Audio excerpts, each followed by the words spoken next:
London. The streets are a-bustle with horse-drawn carriages and wagons, as traders cry their wares. Rich folk and humble pick their way across the teeming thoroughfares, and the crossing sweepers are hard at work, scooping up behind the more nervous pedestrians.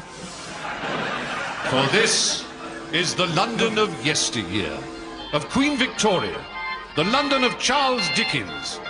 As usual, it is Christmas. The spirit of goodwill is in the air, and in Portland Place, the crowds marvel at a public display of sound effects.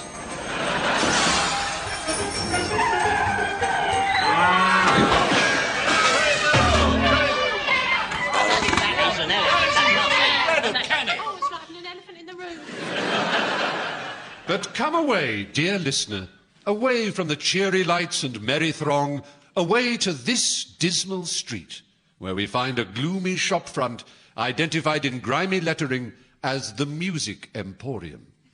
Although it is Christmas, the establishment shows no sign of festivity, and within its dank interior, sitting muttering to himself at his miserable desk, we find the proprietor. None other than Ebenezer Scrumph. Christmas? Don't talk to me about Christmas. Yes, I wasn't talking to you. If you're not going to buy anything, get out of the shop. Never had this trouble with Harry Potter. Yes.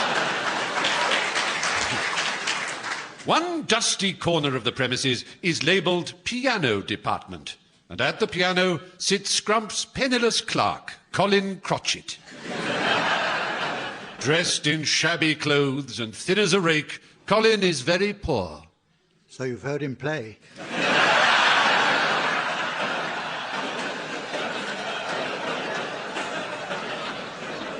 Can I have the rest of the day off, please, Mr. Scrumph? What? Colin was too poor even to have his own microphone.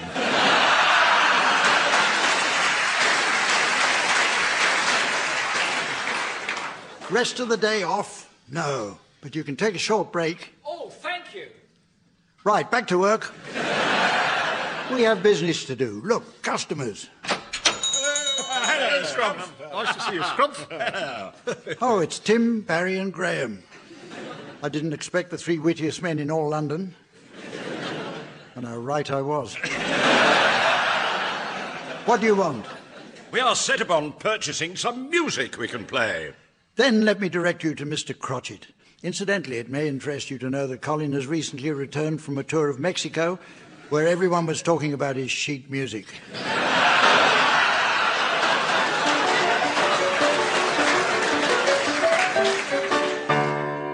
Tell me, Scrumph, do you have a wide selection of popular melodies?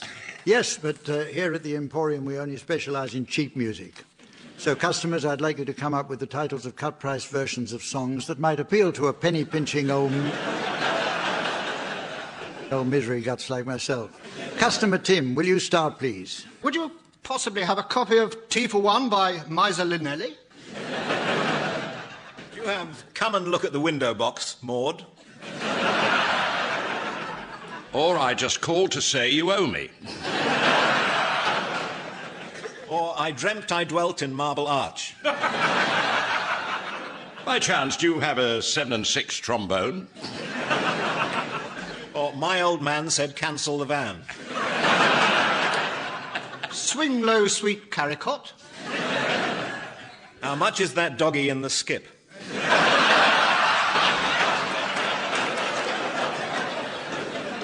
What luck. I don't have any of them. But before you go, was it you lot who spilt a gallon of black paint just outside the shop entrance? A gallon of black paint? Outside the shop? Oh, dear, yes, it was. I'm so sorry. Oh, sorry. Well, be off with you, and never darken my doorstep again. How are we going? Merry Christmas! Merry Christmas! Ah, peace at last. Merry Christmas! Compliments of the season. Oh, what fresh hell is this? The carol singers, Scrumph. Carol singers? And am I to suppose you're going to accompany them? I am. Oh, well, all right, as long as they don't sound Christmassy. Tell them they'll have to sing the words of one carol to the tune of something else.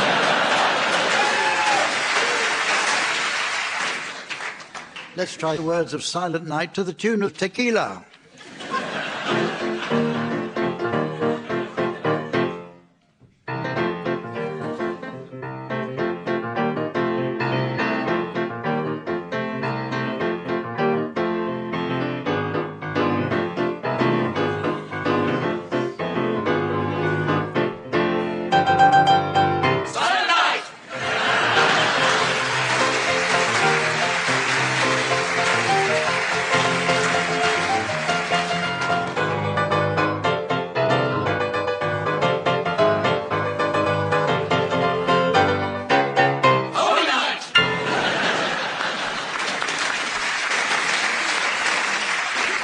As the music died away, Scrumph stood for a moment with a contented smile upon his face, then took out the earplugs. Season's greetings to you, Uncle Scrumph. The unexpected visitor was Scrumph's nephew Fred, a tall, jolly-faced, ebullient young man in jovial mood. Fred had a prosperous look about him, having made his fortune from the sales of his travel book, Around Iceland in a Fridge. What do you want, nephew? I've come to invite you to join the family for our Christmas jollifications. Can't think of anything worse. Yes, I can. Swanee Kazoo. Come now, Uncle, you'll enjoy it. This year we're having a grand Christmas ball at the city's trendiest nightclub, the Bar Humbug. Bar Humbug? Christmas. The party wouldn't be the same without you, Uncle Scrumph. Is it true that you keep a trumpet locked away in a cupboard which you never, ever play in public? Yes. Good. In that case, you'd be more than welcome, and I can promise you a goose. Tempting. But my housemaid Samantha takes care of that sort of thing. The lovely Samantha. Where is the little temptress? She's just popped out to get the price of a meal in exchange for a fiddle.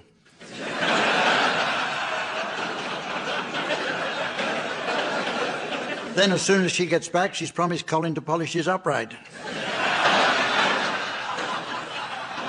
Busy girl. Yes, and on a Thursday she works the Strand as an organ grinder. Yes, but we get the picture. Well, why not bring her with you to the party? I'm not coming to your party. Christmas, I hate Christmas and everything about it. Be off with you. You too, Crotchet. I'm going to bed in disgust. Surely not. You haven't seen the bed. And so, in a foul mood, Scrumph made his way upstairs to his frugal chamber, where he soon found himself between the sheets.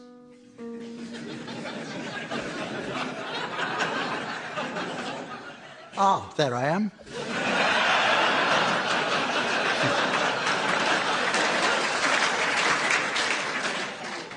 But sleep, like laughs, would not come easily that night. And as the clock began to strike midnight, he sensed a presence in the room.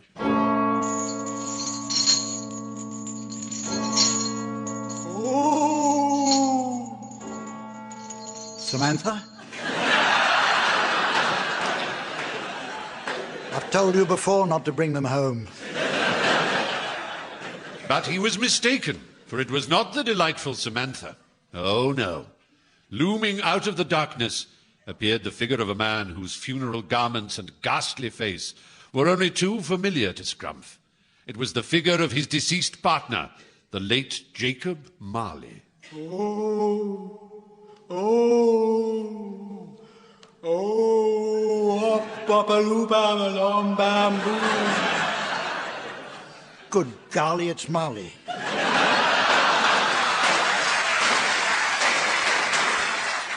Yes, it is I, your late partner, in life even more grasping and miserable than yourself. But now, in this afterlife, I must pay the price. Ooh. I have come back to warn you, Ebenezer Scrumph, and what you shall hear will curdle your blood and chill the marrow in your bones. You're not going to sing, are you? Yes. In that case, I'd like you to sing along with some well-known songs in the game known as Pick Up Phonograph. My housemaid Samantha went along to the wax cylinder lending library earlier to see the kindly old archivists who haven't been too well of late. Their lungs are becoming affected by the notorious London pea soupers, and they were worried their panting and coughing might rankle with Samantha. However, she assured them there's no problem. She says she'll let them know if sitting there with the noise of coughs and pants around her rankles.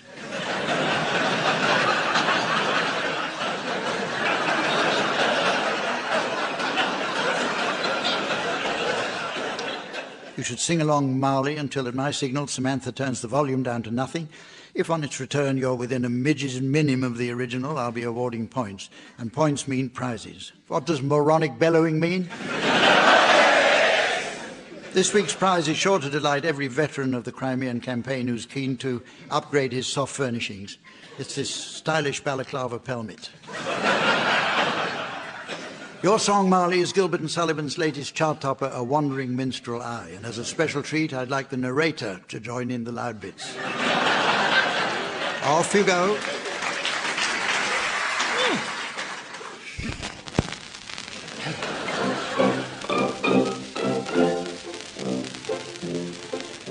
A wandering minstrel eye, a thing of shreds and patches, of ballad songs and snatches. Did you just say snatches? Dreamy lullaby. My catalogue is long to every passion ranging, and to your humours changing. I tune my sample song. I tune my sample song.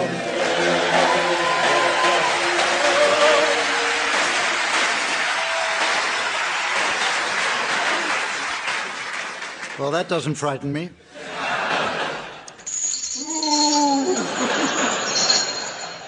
Ebenezer Scrump, you will be visited this night by 3 phantoms. The ghosts will warn you to mend your ways, or else you will end up like me. Ooh.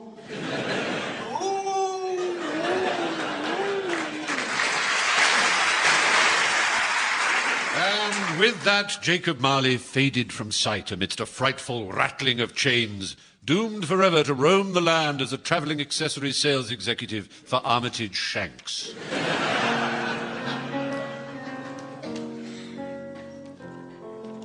But still sleep would not come. Scrumph tossed and turned, and a lovely salad it was too, but he had no appetite.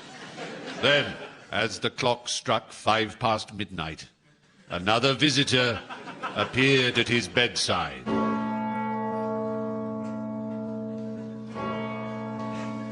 Ho, ho, ho! Towering over the bed stood a merry, red-nosed fellow in a fur-trimmed robe, with a wreath of holly about his brow and a traffic cone perched amusingly on his head.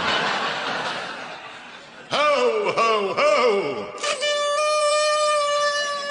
I am the ghost of Christmas Pist.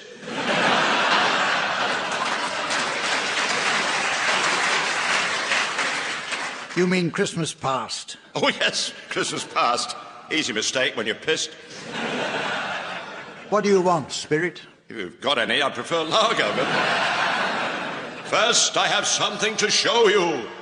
Behold! With that, the ghostly visitor conjured a scene before the miser's astounded eyes. Observe, a well-appointed drawing room, and on the hearth rug, why, it is the infant Ebenezer, a bonny lad in a velvet sailor suit, and there's his lovely young mother, regarding her offspring with a slightly worried look in her eye. Oh, infant Ebenezer, I wonder what you'll be when you're quite grown up. I shall make you proud, Mother dear. Listen to this.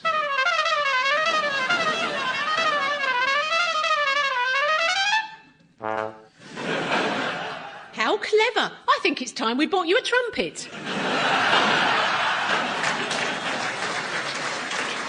A trumpet for Christmas? Oh, no, we have a special gift in store for you. For Christmas, we are sending you away to school at Eton. Eton? Oh, Mother, will I be bullied? In that velvet sailor suit, I'd put money on it. But never mind. Look who has written to wish you luck. Oh, Mama. Oh, hello, they dropped.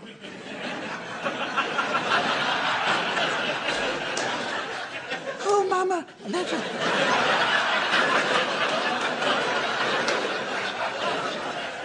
A letter has flooded in from a Mrs. Trellis of North Wales.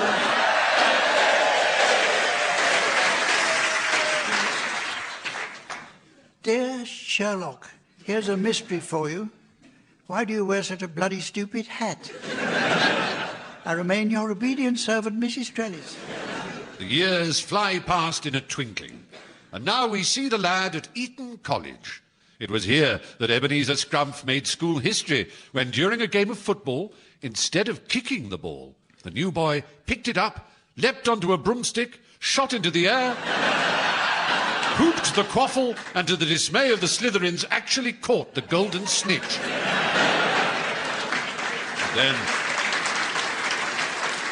Sadly, he then sold the franchise to J.K. Rowling for a pittance. Not that I'm complaining. Nevertheless, his school career went from strength to strength. Dear Mrs. Trellis, you'll be pleased to hear I'm now a god in pop, though yesterday I got a rip for failing to tip the beak, and I caught a fag eating my sock on mess pots. P.S. I failed my English language exam again. P.P.S. I wish I could get rid of this itch.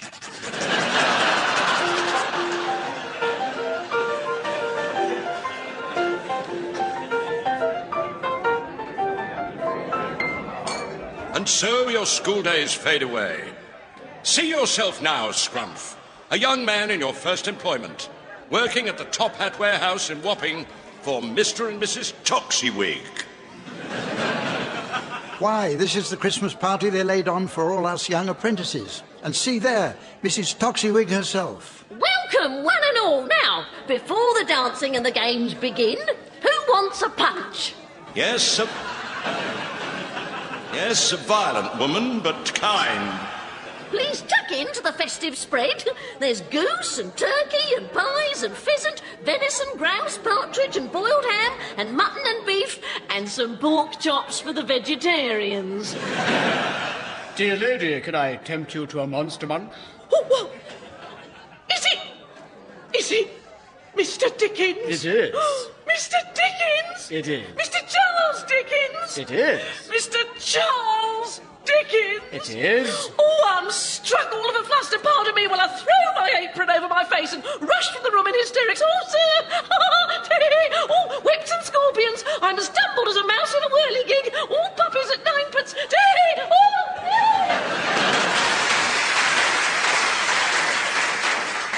Dear God, and they ask me where I get my ideas from. Yes, remember this party well, Ebenezer Scrumph, for it is here that you meet and fall in love with your future fiancée, the Toxywig's daughter, Belle. It is a whirlwind romance. I love you, Belle. I love you too, Scrumph. That's all right, then.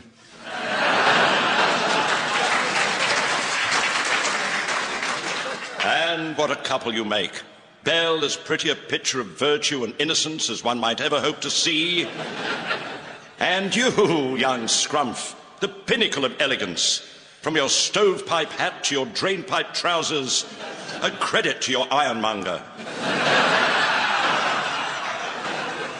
But, those happy days were not to last. Oh. Now the ghost takes the fearful miser by the hand to confront him with the vision of the day it all went wrong.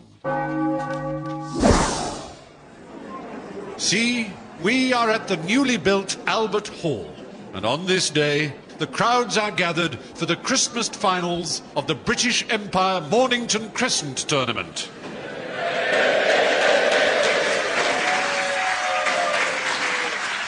The occasion is graced by the presence of Her Majesty Queen Victoria herself and her consort, Prince Albert. Look, it's Victoria and Albert. Stop staring at us. What a pair of old relics. We are not a museum. What an old dear. We are not a moose.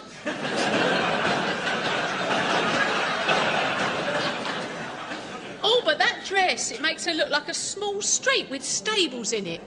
We are not a muse. As always, the Queen is accompanied by her faithful gilly, John Brown, and his brother, Gordon. You'll have paid your VAT. Now, I must introduce the grand final to be played out between the reigning Mornington Crescent champion, Mr. Ebenezer Scrumph, and my very own Prince Albert.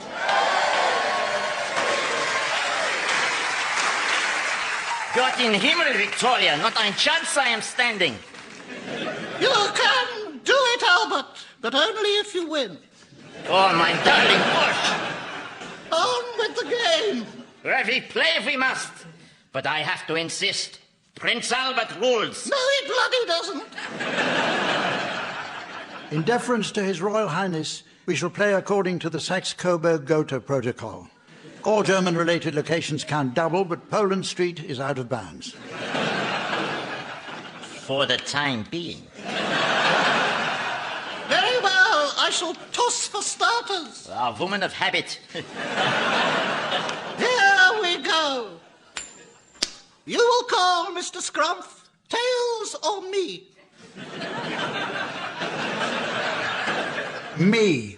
No, it's me. Albert, commence. Hanover Square.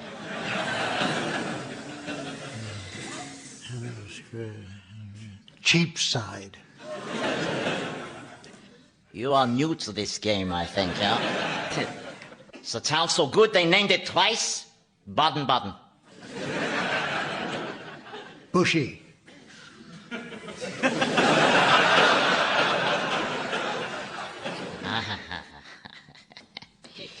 Elephant und Kassel. Aha. More. Yes. More. Yes. Morning. Yes. Maid of Ale.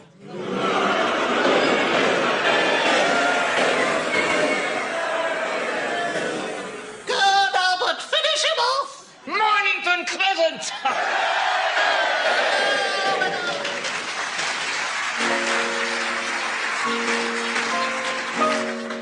Dear listener, pity poor Scrumph, miserable, dejected, suffering who knows what torments. He vows never to play Mornington Crescent in public again. Yes, he proclaims that from now on he will only officiate as chairman in non-league games. Everybody is stunned. I'm stunned. So is everybody else.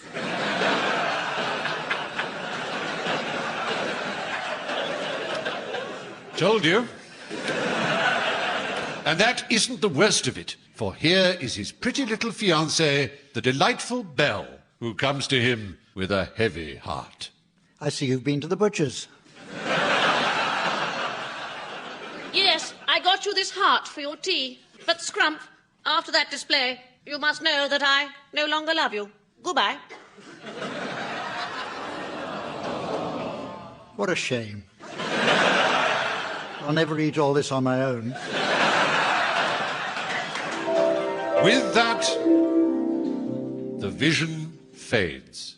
Back in his bedroom, Scrumph recalls how, bitterly hurt and publicly humiliated, he vowed that from that day forth he would be miserable, grasping and mean. But Scrumph's torment is not at an end.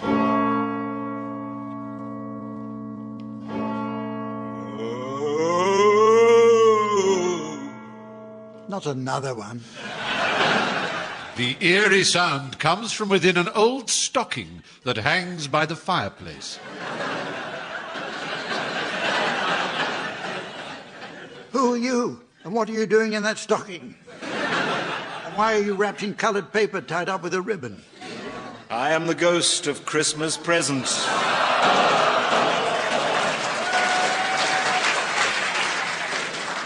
Yes, they say the old ones are the best. And as usual, they're wrong. Time for another visitation, and it's my turn to whisk you off. Samantha shall hear of this. Behold! We are walking in the air. Don't sing.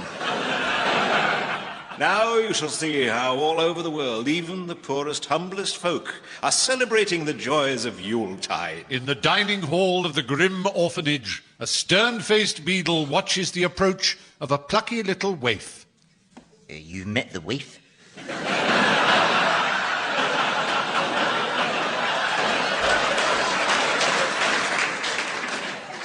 What do you want, boy? Please, sir, I want some more. More? More? Yes, please.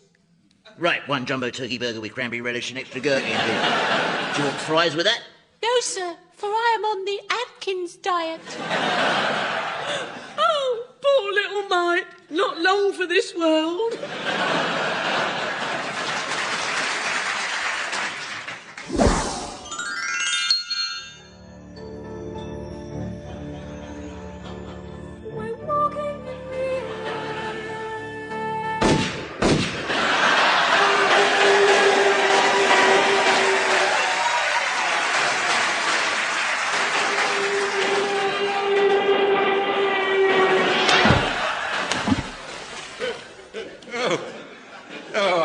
I didn't know you had a shotgun and good taste. But look down there. In a storm-tossed sea, Scrumph is shown the pranksome merrymaking of a pair of humble lighthouse keepers. Merry Christmas, lighthouse keeper Jack. Merry Christmas, lighthouse keeper Hannibal. What's for dinner? Something with Chianti and fava beans. My arse. Exactly.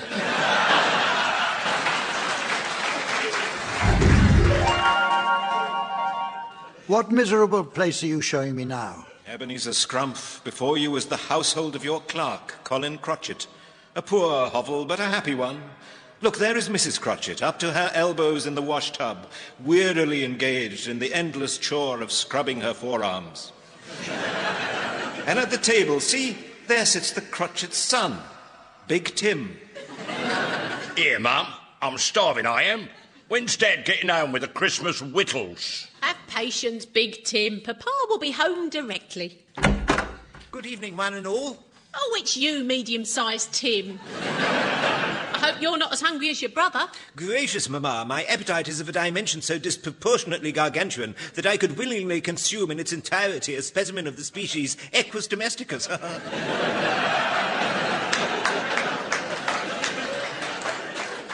Thinks. I hope my husband never finds out about me and that encyclopedia salesman. Now, come along, boys. Wash your filthy hands in the bowl. Then I can boil the water up for soup. Hello, dear family. Mr. Crotchet, home at last. See, I have laid out your pipe and slippers and microphone. Thank you, dear.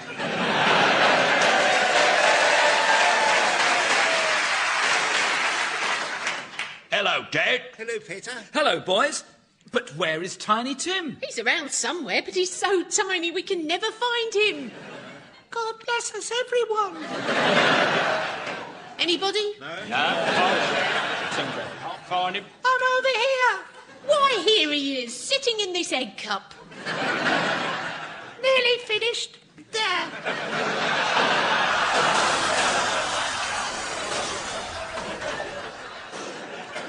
A flushing egg cup? Have you been wasting our money on the innovations catalogue again? Bless you, no. It was a free gift with that last lot of encyclopedias. Mother, Father, has anybody seen my crotch? We've all seen it, dear. Why do you think we call you Tiny Tim? Do yourself up, boy.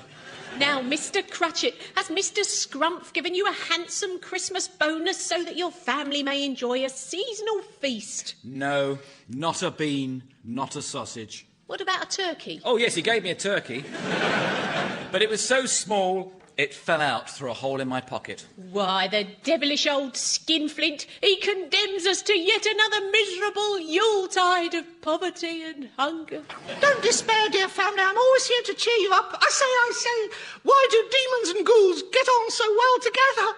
Why? Because demons are a ghoul's best friend. What do you call a ghost's mother and father? Go on then. Transparents. What? That is good. What kind of monster can sit on your fingertip? A bogeyman.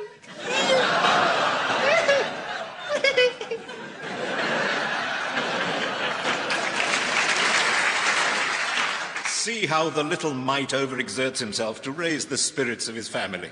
Tell me, Ghost, will Tiny Tim die? With that material, it's a racing certainty. What an unfortunate family. I could weep if I wasn't smiling so broadly.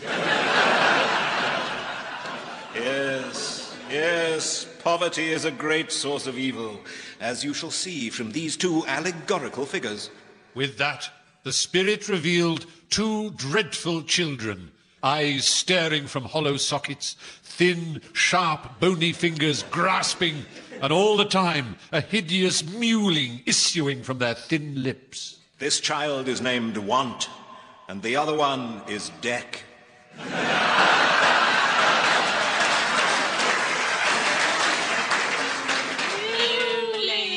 Mewling. The horror. Mewling. Want and Deck are always with us.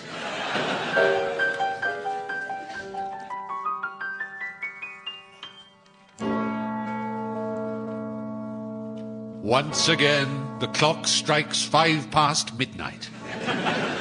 The ghosts of Christmas past and Christmas present have come and gone, but now another spectre appears.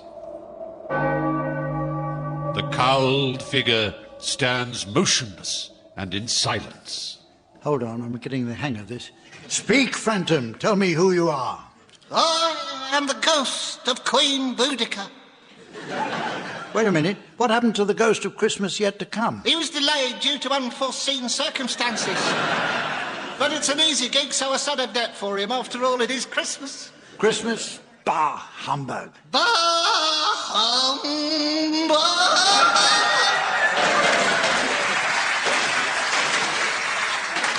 You know, you sound remarkably like Queen Victoria. 2 for the price of 1. I'm on special offer. Now, let's get down to business.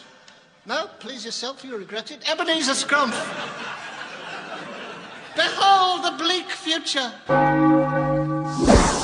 Why, it's my old music shop, even more run-down and dismal than before. Because next door is a bright new music shop. I say, Barry, our bright new music shop is doing a roaring trade, and no mistake. I agree, Tony. Business is booming. See how the customers flock to your rivals, Boozy and Hawks.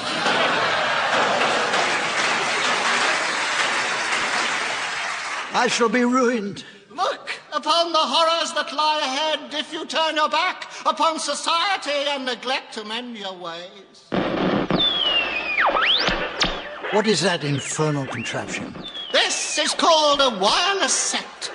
I turn this knob, this knob, and what misery ensues. And now on BBC Radio 4, it's I'm Sorry I Haven't a Clue. And here's your chairman, Nicholas Parsons.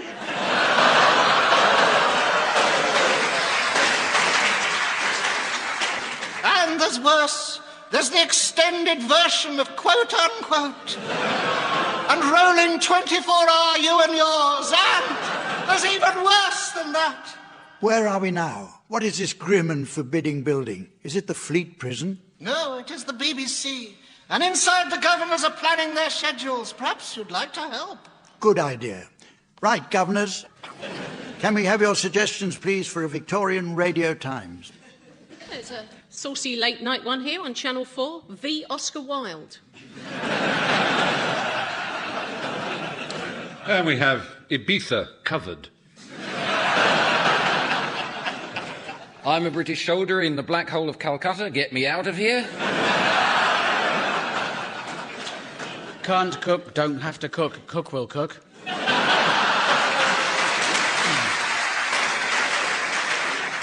Buffy the Empire Slayer. And on Channel 5, hilarious video clips of explorers in You've Been Found. We have Ali G in Da Workhouse. Followed by It's Only TB, but I like it. Crimea Watch. Vile excrescences of the human pudenda and the city.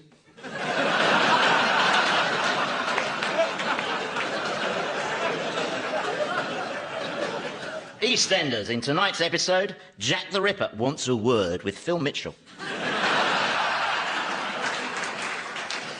Have I got Zulus for you? And on Radio 4, gardeners and other servants' question time. The New Things Roadshow. Right, that's enough of that. Why are you showing me the Crotchett's home spirit? Oh, Scrumph, see how the Crotchet family sit in silent sadness. See the empty chair, the little crotch leaning by the fireplace, and Tiny Tim is nowhere to be seen. Oh, that's better. I'm getting worried about you, Tiny Tim. You're beginning to sound like Queen Boudica. Hello, family. Oh, Colin, did you open the front door yourself? What a clever pianist you are. You normally can't find the key and never know where to come in.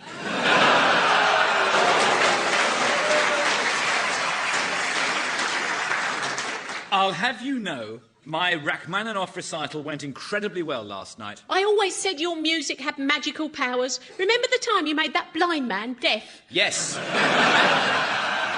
At last, I'm getting the recognition I deserve. This is terrible. Never mind, it's nearly over.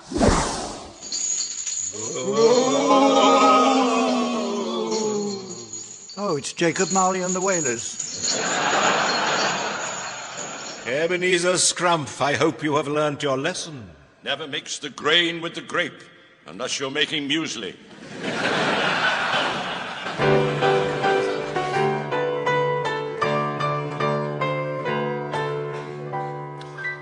It is the morning of the following day, and what a bright, cold, cheery morning it is too. It looks like snow. It's white and it falls from the sky to... Do you know, I think it is snow. Ebenezer Scrumph wakes in an unusually merry mood. He calls out to a passing urchin. The streets are full of them, following the flood at the Baker Street Aquarium. You there, what day is this? I don't know. Damn. You just can't trust these fruits de mer. I know those passers-by all have newspapers. They'll know the date, and I can also catch up with the news. Passers-by, I'd like you to come up with some typical headlines from our national newspapers commemorating the events of Victorian times. Guardian.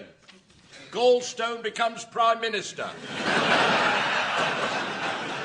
The Sun.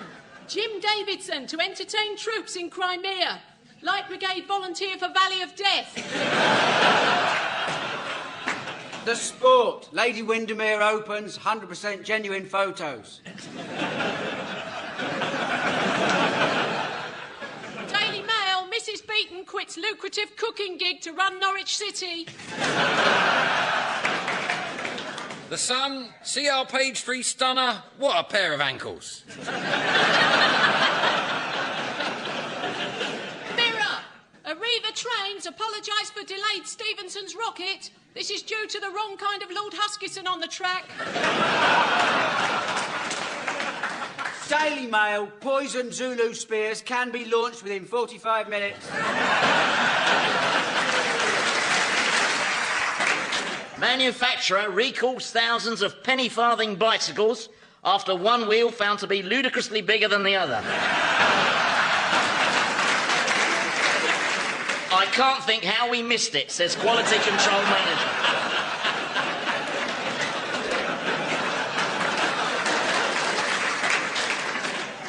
Nothing in the papers, then. But there is one thing I still need to know. What day is this? It's Christmas Day! At that, Scrumph claps his hands with glee and calls down to a passing boy. You there, run to the butcher's and buy me the biggest, plumpest, finest goose in the shop. Here are 2 golden guineas. Right, Gov. He's off like the wind, down the road, into the high street, past the butcher's, and is never seen again. Undaunted, Scrumph races downstairs and makes his way to Isambard Kingdom Brunel's novelty shop. Izzy Brunel at your service. How may I help you, sir? Good morning. I'm Ebenezer Scrumph, a reformed character. I wish to buy a wide range of gifts. My staff will be happy to assist you just as soon as you've got dressed. Oh, I seem to have come out in my nightgown. Yeah, they do have a habit of popping open.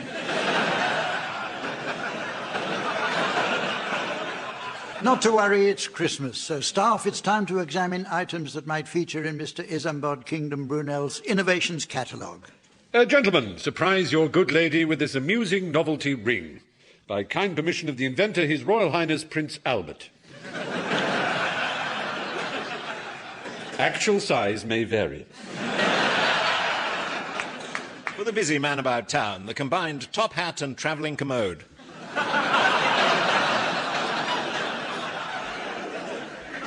Rotary nose hair clipper, the sailing ship that follows a circular route bringing nose hair from the colonies to the Lancashire weaving mills. The season's new game, Tomb Raider, consists of a torch and a crowbar. Ladies, are your lapdogs always the wrong size? Why not treat yourself to a set of these adjustable spaniels? New from the world of clockwork, the wind-up DVD player. Simply insert key and wait 150 years for the goodies DVD.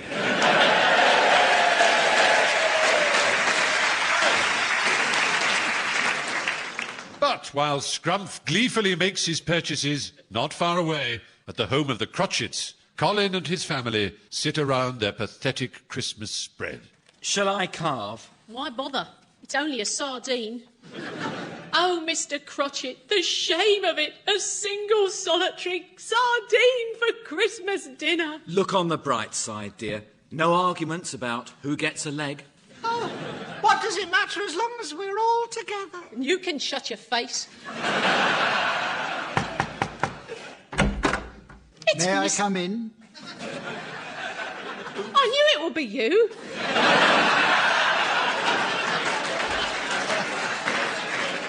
It's Mr. Scrumph, and his arms are laden with gifts. Yes, I simply had to come round to wish you all a very Merry Christmas. What? Come and sit you down. I'll move these encyclopedias. What's this, a sardine?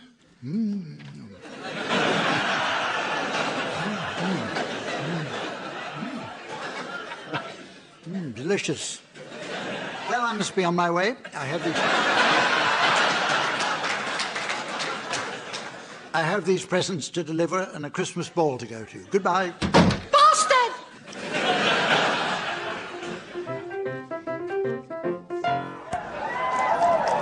And wonder of wonders, we now see the old tight-fist Ebenezer Scrumph kicking up his heels and having a high old time at his nephew Fred's grand Christmas ball at that trendiest of night spots, the Bar Humbug.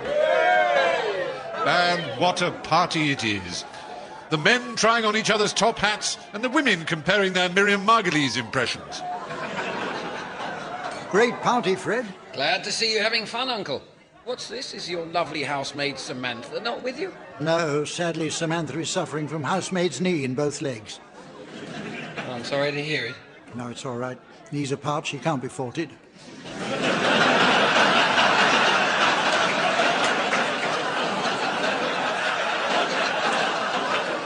So I believe, but I'm forgetting I've invited a surprise guest to join us. Hello, Scrumph. This is Belle. the beautiful fiancée who once jilted you. I have a gift for you, Ebenezer. Oh, thank you. It's lovely. I shall wear it always. It's a pencil box. Oh, Belle, why did I let you go? What a fool I was in those days. Will you marry me? No. How about me, then? No, thanks.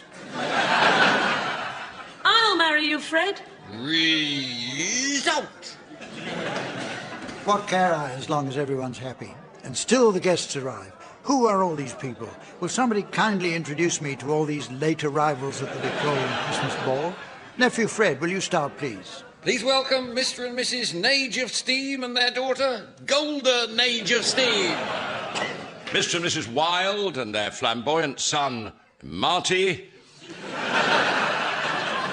Very welcome, please, Mr. and Mrs. of the D'Urbervilles and their daughter, Shirley. Mr. and Mrs. She Has with John Brown and their daughter, Bet. Mr. and Mrs. You Poo Out the Window and their son, Chuck You Poo Out the Window.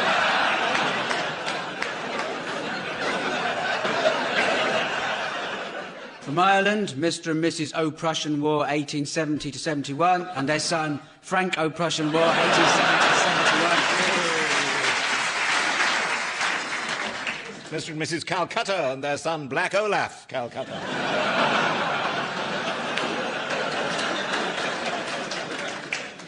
Mrs. That Boy Up the Chimney, would you, and her father, Pop. Mr. and Mrs. Glow Egyptian War 1882 and their daughter Anne Glow Egyptian War 1882. And will you welcome Mrs. Bennett? I cannot believe our daughter is to marry Mr. Darcy. And her husband, Mr. Bennett, I cannot believe. And finally, will you welcome Mr. and Mrs. Colin Crotchet and family? Not very witty, but it moves the plot along. But what are they doing here? I sent them an invitation. You see, I've seen the future, and it's the wireless. I've devised something called a panel game, and you're all to take part. There are your microphones, and while you take your places, I'll play this wax cylinder.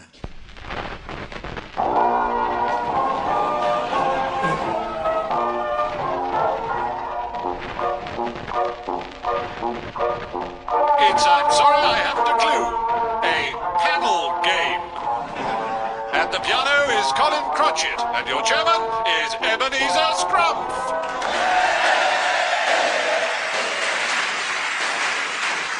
Hello, and you join us today at the Bar Humbug in picturesque Clerkenwell. Clerkenwell has a very interesting history, but there's no time for that now. Here beside me, recovered from her recent indisposition, is my assistant Samantha, a fine young lady and a model of propriety. At the piano, we're lucky to have that genius of the keyboard, my good chum, Colin Crotchet. Of course, no panel game is complete without a collection of the cleverest and most amusing people in the land. And here they are. Now let's play some entertaining games. What larks. I'm looking forward to this hugely. This isn't going to work. No, he's being nice. Where's the fun in that? We don't like this new nice Scrumph. But there's nothing that will turn me back into the bad-tempered old curmudgeon you once knew. Yes, there is. Let's have a round of Swanee Kazoo. Actually, you've just hit on the one thing that will do it. In fact, nothing would give me greater pain than to sit through a rendition of White Christmas featuring Tim and Graham on the Swanee whistle and everyone else on the kazoo. And I'll play the piano. Well, burst my shirt and paint me green. Let's do it!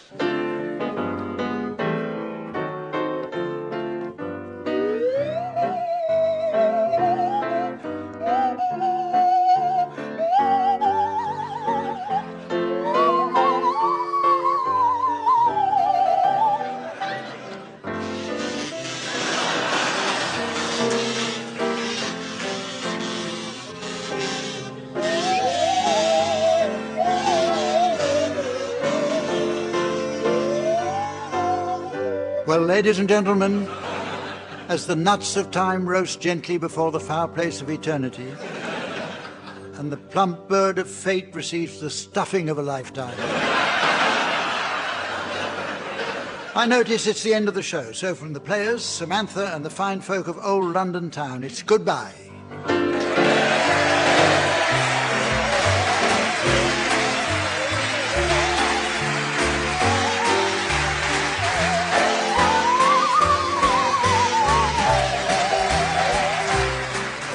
I'm Sorry I Haven't a Christmas Carol was narrated by Stephen Fry and starred Humphrey Littleton as Ebenezer Scrump, Colin Sell as his assistant Crotchet, Barry Cryer, Graham Garden, Tim Brooke Taylor and Jeremy Hardy as the Ghosts, Tony Hawkes as Fred, Sammy Toxvig as Mrs. Toxywig, Linda Smith as Mrs. Crotchet and Andy Hamilton as Prince Albert. Other parts were played by members of the cast.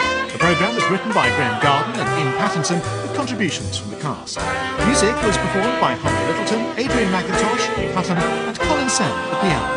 The producer was John Naismith.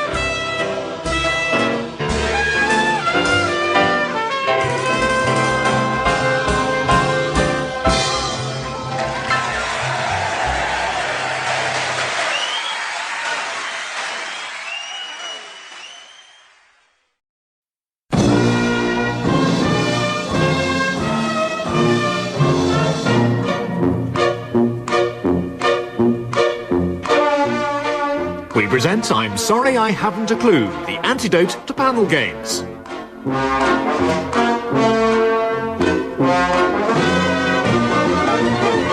At the piano is Colin Sell, and your chairman is Humphrey Littleton.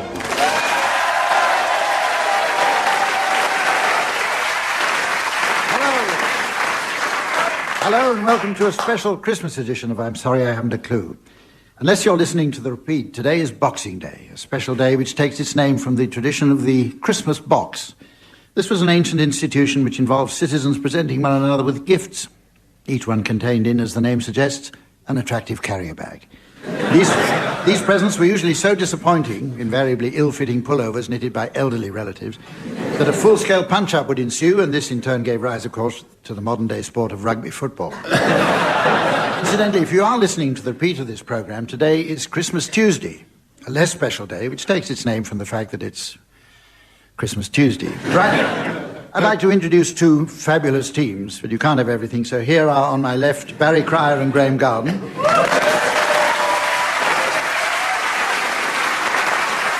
And on my right, Willie Rushton and Tim Brooke Taylor.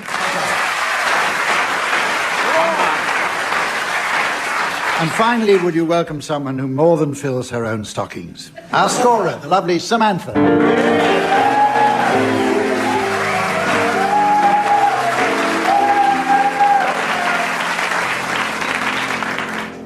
Our first round is entitled Historical Headlines.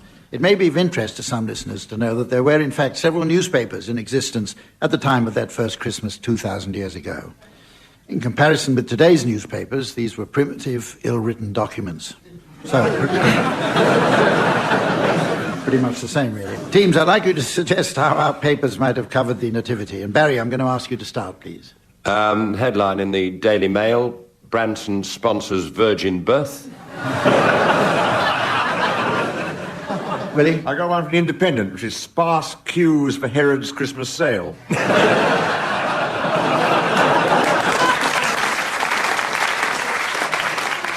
Graham? The one from Exchange and Mart, unwanted frankincense and myrrh, will swap for Nintendo.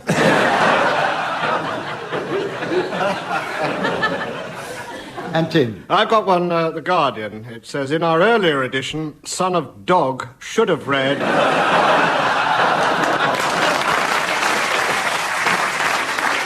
should have read Accrington Stanley. Right, open season now. Anybody got any more? Sunday Sport, Elvis spotted in Bethlehem. Farmers Weekly, Cow says I was there, exclusive. The Daily Express, we'll call him David, say Mr. and Mrs. Ike.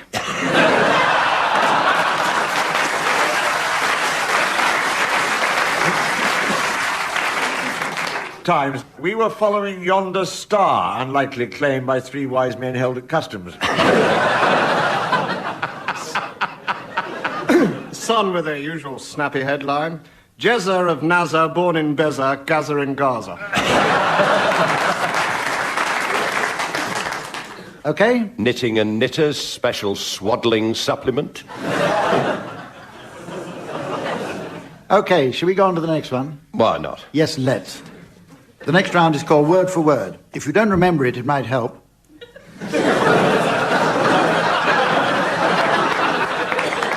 If you don't remember it, it might help if I told you that it's the one... It's the one which involves each team providing us with a meaningless series of unconnected words. In this particular version, teams, I'd like you to take it in turns to come up with a series of otherwise unconnected words on the subject of Christmas. The opposing team may challenge if they notice a connection. If I uphold the challenge, then the challengers should take over. Barry and Graham, you can start. Pudding. Tree. Stuffing. Argument. Challenge from Tim. They're all to do with Christmas.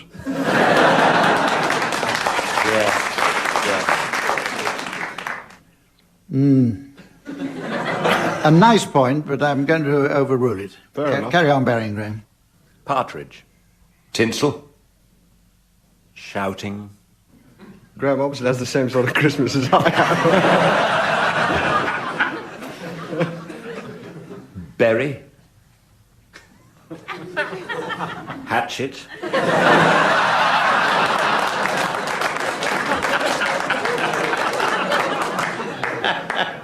I've got a challenge here from Tim. Or is it the last one? No, new one. It's what we always do. After Christmas, it's burying the hatchet. Oh, yeah. In the head of Uncle I see. Stunning. Yes. You can take the round up now. And Right. In-laws. The Great Escape. For some reason, they always show it at Christmas, and I never understand why. Hangover. Holly. Sleigh. Ivy. Stocking. Beard. Challenge from Barry. Ivy and stocking. I'll take your word for it. I would prefer to have the full version. It was nostalgia. I just knew a girl called Ivy who's legend for her stockings. Oh, yes. Carry on, Barry. Goose. Cracker. Challenge from Willie. It is a cracker. Whatever you said before is a cracker. I said goose. I thought you said Bruce. I'm sorry. No!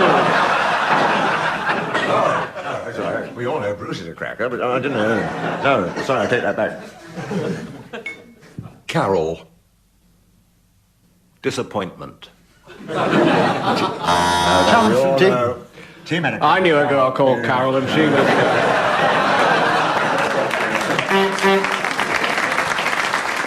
Right, the next round is a musical version of the Radio 4 program Just a Minute. It's entitled Just a Minim. Incidentally, other musical versions of Radio 4 programs include A Ballad at Bedtime, Fiddle on Four, and Letter from Harmonica. If you unthinkingly mix all these together, you'll get some rather unpleasant feedback with Chris Dunkley. Now, on the subject of... Who's Chris Dunkley? The subject of unpleasant feedback, it would be unreasonable if I were not to introduce our pianist, Colin Sell.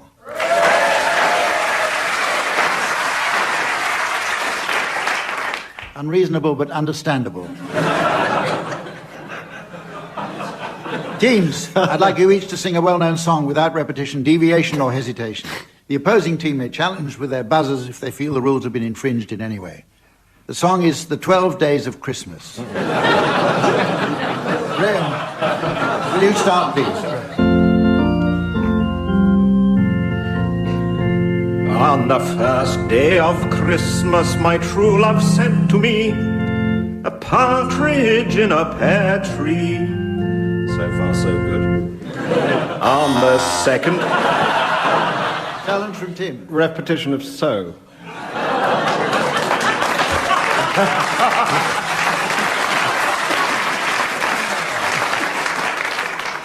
This is the repeat. Days in the wilderness and I've been waiting. I think that was a sotto voce aside and not really any part of the actual okay. thing. So I'm going to overrule you, Tim. Fair enough. Probably not for the first time in this programme. Carry on, Graham. On the second day of the festive season, my genuine... Challenge from Tim. Day, I think, is probably. We've had day already, haven't we? Well, We had the first day of Christmas. and we had the second day of Christmas. Yeah, that seems to be Elementary. repetition. I've Two got to things. allow that. I've You got want to to- allow that. Oh, we don't have to, because I might have to take it up. Take it up, please, Tim. Of Yuletide, our faithful person transmitted a moi. Dear turtle doves. We haven't had two yet, it's still wait. We're going to need it Challenge later from on. Graham. Challenge from Barry. Lack of repetition. Can't allow Need, that. Can't allow that. Oh! You got the tune wrong on that machine you've got there. Play the ordinary piano like Stands there with a big organ in front of him and says I'm a liar. All right, I'll allow that. That's Carry his on. mobile phone. Carry on, Barry. Barry, carry on. And a partridge ensconced. Does seem to me we've met this partridge before, Father. Oh, was he named before? Oh, yes, he was. Day one. Day one, the partridge. No, this is the the repeat. second partridge that arrived on his poor Plover-type bird. Doxy's doorstep. All right, you mean you'd like to take up the song? Go on then. 24 hours later, that festive tide, my inamorata delivered 3 French hens. Is that right? 2, a brace of doves looking like tortoises.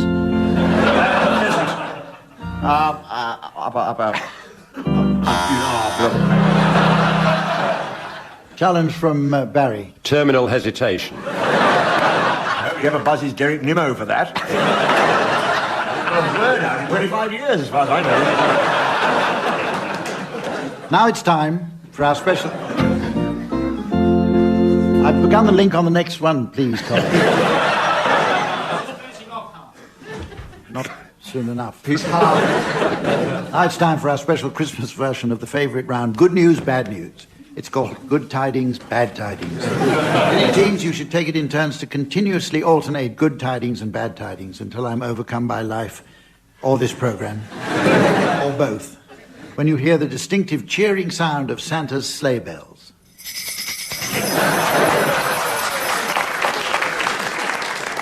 Okay, who's going to start now? Make Samantha do that again.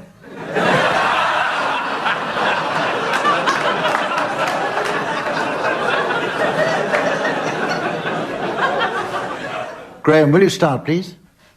Good tidings. The royal family are spending Christmas at Balmoral. Bad tidings. And Highgrove, Windsor, Kensington.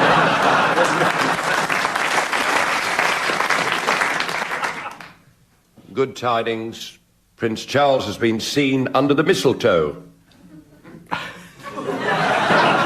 Bad tidings with a Christmas tree. How long have you been a Christmas tree? Fascinating conversation as well. Interesting work it must be.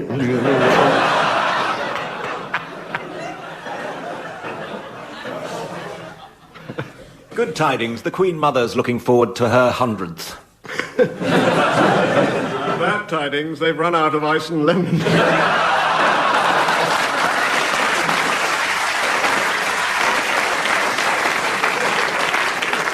Only joking, Mom. Good tidings. Princess Anne's dancing cheek to cheek with Tim. Bad tidings, Tim. Here comes Commander Lawrence.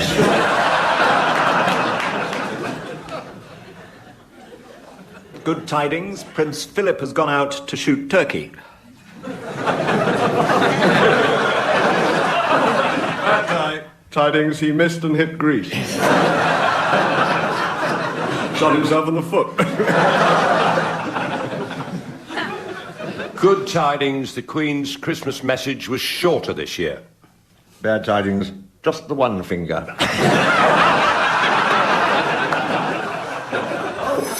Couldn't find his belt. Oh, let's be seeing it again.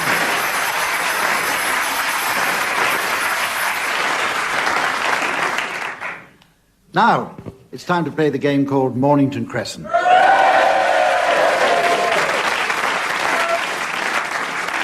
And because it's Christmas, we'll play a special nativity version of the game. This follows most of the standard rules of play. However, in this version, the winner is the first person to reach Bethlehem. It can't be called Mornington Crescent. Well, it's too much of a hassle to change the name. Does it include the proviso that Mornington Crescent can be included in the progression to Bethlehem? Well, the standard rules don't rule it out, so you can do that if you like. Do really anything. Is that clear? Tim, will you start, please? Yes. I've only got a star to guide me here.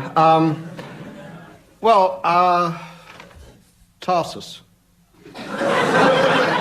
You're welcome.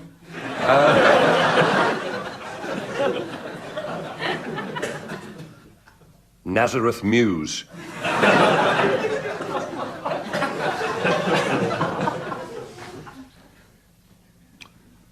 Caesarea Philippi, the 19th hole.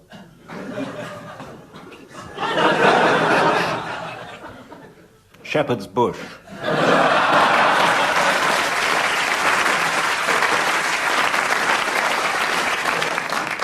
Manger Lane. Pharisee Drive. Ass Alley. Pride of our alley. Your turn, Graham. Damascus. The road to. Antioch Street. What did you say, Tim? I can't. I said Antioch Street. Oh, Antioch Street. Bethlehem.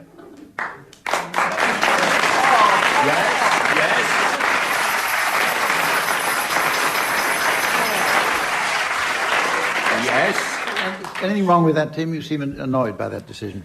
Yes, absolutely, because you can't make the leap. If you've got a street, you cannot go straight to Bethlehem. You can't. Well, if a street is in a town, straight. If it had been a road, I could have accepted it. Still, if you're going to play these silly Christmas Watling Street is a road. Why shouldn't Antioch Street? Oh, good point. Quite. It is. Quite. I apologise. Thank you. I apologise. Thank you. Oozing the Christmas spirit. Absolutely. Are we? That's a brilliant chairman. Ruling. Accepted. Okay, shall we go on to the next one? Oh. It's high time now that we had a round of festive limericks. Teams, I'm going to furnish you with the customary fecund first lines, which I'd like you to complete, taking one line each. And we're going to start now with Graham Garden. There's a fairy on top of our tree. Who looks strangely familiar to me. That isn't a fairy. It's Julian Clary. Well, I never. Good heavens, blow me.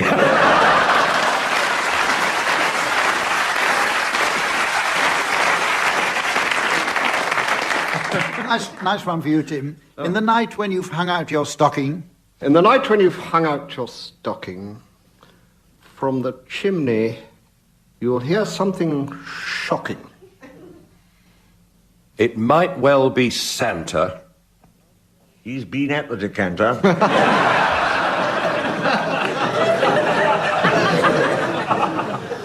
And now, vintage port, back he's knocking.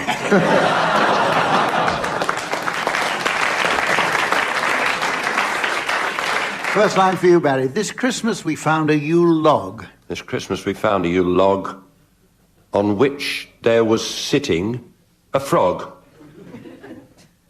He turned into a prince. We've not seen him since. Mind you, we've not looked in the bog.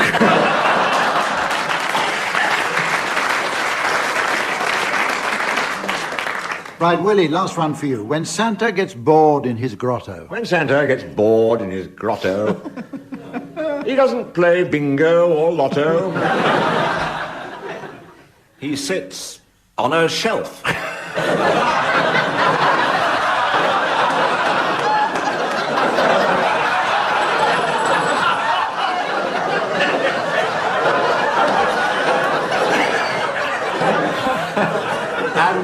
toys with an elf.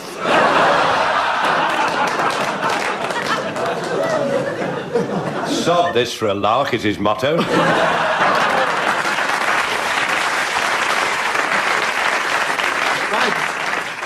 The next round is called Seasonal Censored Song. Teams, I'd like you please to each sing a song that I've randomly selected, paying strict attention to censor out any words liable to offend that elusive age group that so steadfastly refuses to listen to this program. The 0 to 90s. I should point out that I'd asked for Colin Sell to be put on ice for this show. However, I must announce, due to an unfortunate misunderstanding, that the musical accompaniment for this round will now come from the Colin Sell Ice Spectacular. Tim and Willie, I'd like you to go first, please. Your song is the Christmas song.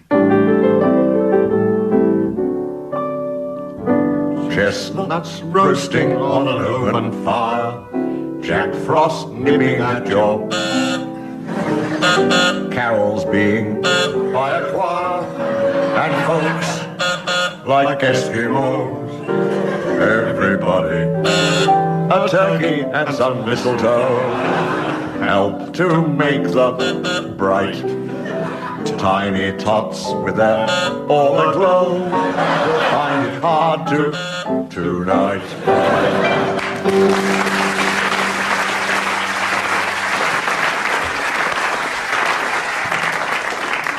Here's a song for you, Barry and Graham. I saw Mommy kissing Santa Claus. I saw Mommy Santa Claus underneath the mistletoe last night. She didn't see me down the stairs to have a... She thought that I was tucked up in my bedroom fast asleep. Then I saw Mommy Santa Claus underneath his so snowy white. Oh, what a laugh it would have been if Daddy had only seen Mommy Santa Claus last night.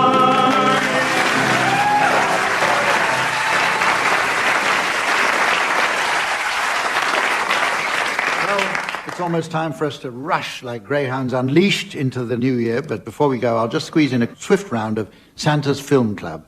Teams, I'd like you please to suggest some suitably Christmassy film titles that you feel might usefully be shown over the festive period. And Tim, will you start, please? I'll start with 3 Wise Men and a Baby. King Kong merrily on high. Dial M for myrrh.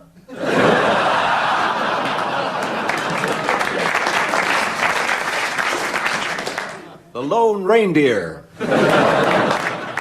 Basic Incense. Indigestion Jones. The Last Lucasade. Look back in manger.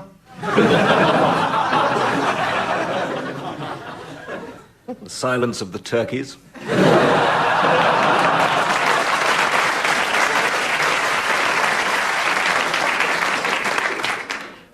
Missile Total Recall. Wenceslas Lassie Come Home. Gunfight at the OK Carol service.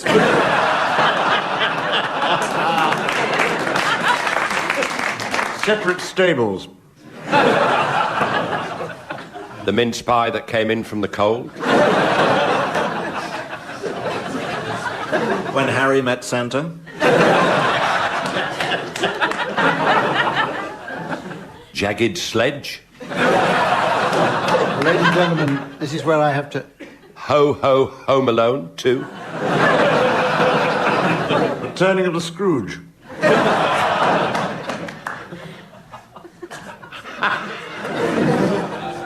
And that really is all we've got time for this year. Join us again next year when we'll be another year older, another year older. Goodbye.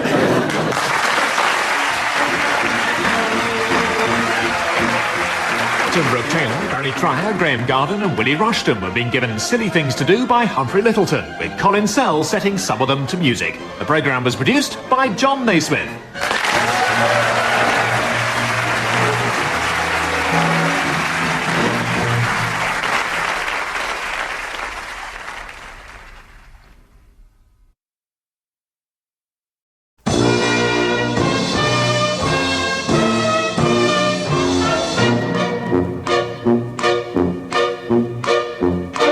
we present I'm Sorry I Haven't a Clue, the antidote to panel games.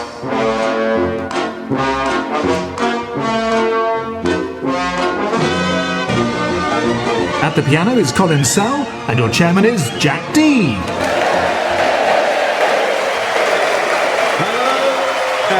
Welcome to I'm Sorry I Haven't a Clue. We're coming to you once again from the Royal Festival Hall, the glittering arts hub on the South Bank, and a destination described by North London taxi drivers as, nah, sorry, mate. The Royal Festival Hall was opened in 1951 as part of the Festival of Britain. Among the new consumer items on display was the innovative Kenwood mixer, named after its designer, Mr. Kenwood Mixer. The South Bank spans the boundaries of the London boroughs of Southwark and Lambeth. Lambeth was once home to the artist Canaletto, and it was while living here that he famously painted Westminster Bridge at dusk. Completed in vivid oils, Westminster Council complained they only wanted it brushed over with hammerite.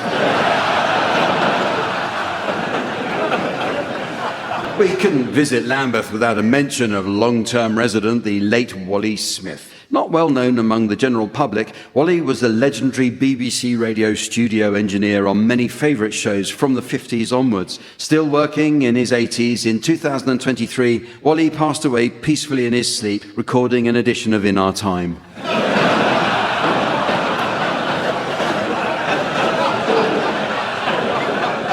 A short bus ride away at Kennington is the Oval Cricket Ground, so named because it was built in the shape of a cricket ground.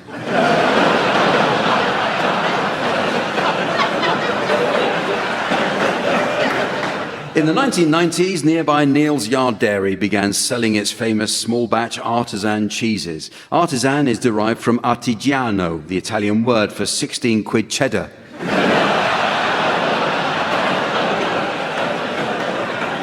Let's meet the teams. On my left, please welcome Pippa Owens and Richard Coles. And on my right, Tony Hawks and Joe Lycett.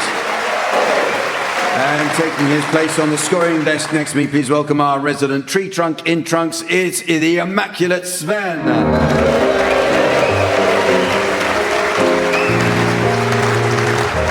Well, we start this week with some new additions to the Uxbridge English Dictionary.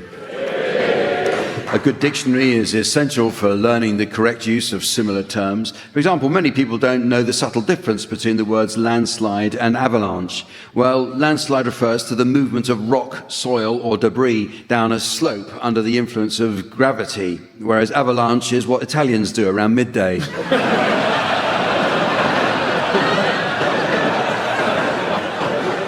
Don't look at me like that. Avalanche, avalanche. But the meanings of words are constantly changing, teams, so your suggestions, please, of any new definitions you may have spotted recently. Pippa, you can start. Baby sham. Pretending to be pregnant. Richard. Transact. RuPaul. Tony. Eyebrow. What Cockneys call opera. Joe. Mania. April is almost over. Menopause. Shut up, Gary. Niceties. Attractive sofas. I thought you were going to go in a different direction there. Loiter. Item used by smokers in Birmingham. Norway. A Geordie refusal. Laddish. A French bowl.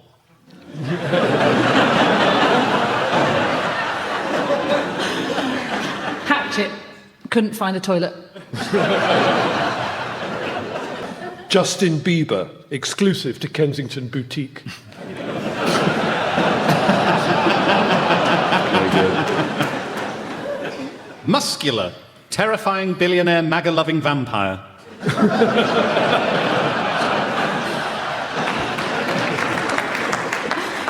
Suppository. Conservative MP who's up his own arse. Okay, the teams are going to sing along to some well-known songs now in the round called Pick-Up Song.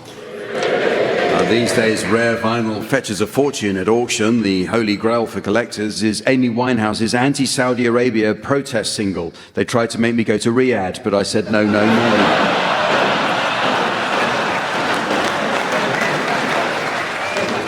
So in this round, Sven will spin the discs, and each of you will sing along to your discs until Sven turns the music down. If, on its return, you're within a gnat's crotchet of the original, I'll be awarding points. And points mean a frankly nauseating display of intellectual stasis. What do points mean? And this week's prize is just the thing for fans of Soviet-era antiseptic. It's this bottle of TCCCP.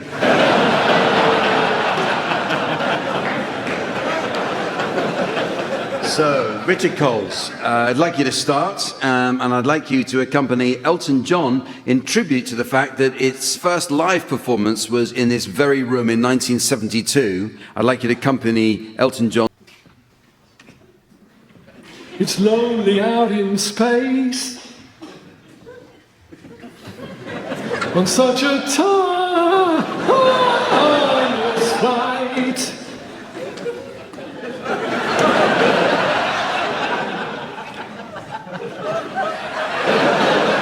And I think it's gonna be a long, long time till touchdown brings me round again to find I'm not the man they think I am at home. Oh, no, no, no. I'm a rocket man. Rocket man, burning out his fuse up here alone.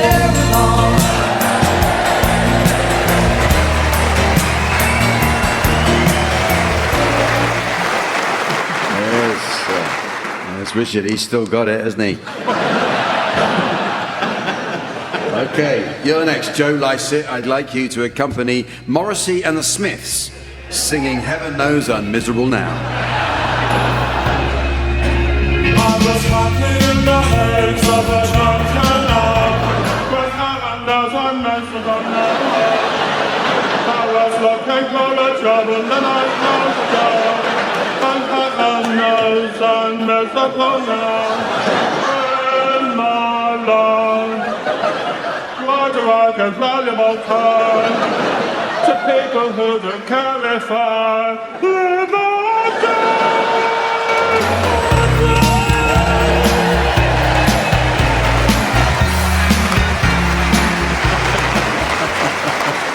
Very nicely there. You now, Pippa Evans. Just put it behind you and move on.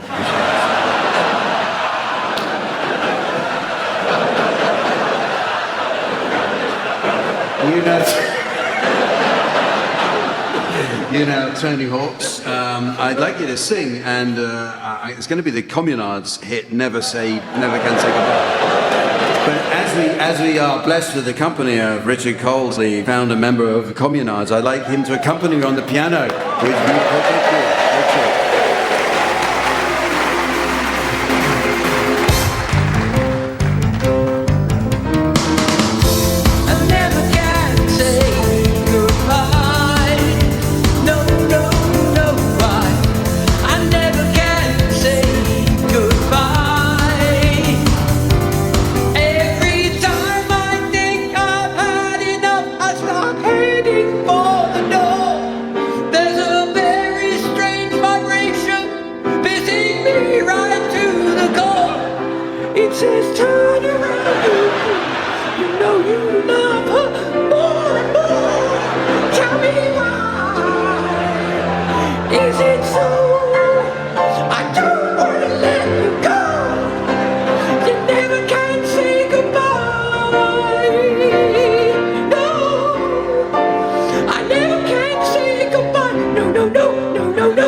Thank you, Richard. It's not easy to play that with Colin mooning you from the wings.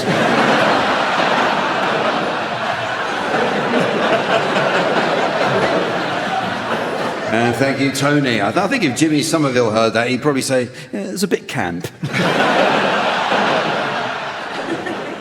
Well, the teams are going to do a spot of acting for us now in the round called Sound Charades. The home of acting must surely be next door's National Theatre, which was founded by Laurence Olivier in 1963 in the classic film The Entertainer. Sir Laurence plays Archie Rice, a once popular comedian who, as the decades pass, finds his audience shrinking until he's finally reduced to trudging miserably through his tired old jokes to increasingly ambivalent audiences on wet, wintry December evenings. Imagine being that guy.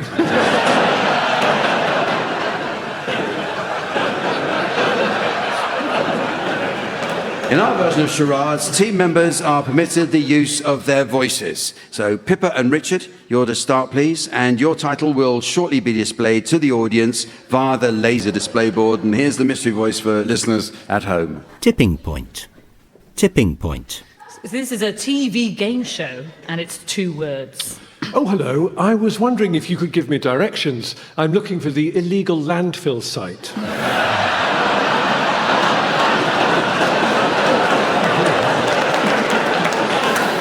Oh, yes, no problem. I can indicate the location of it right now using my outstretched finger. Tipping point.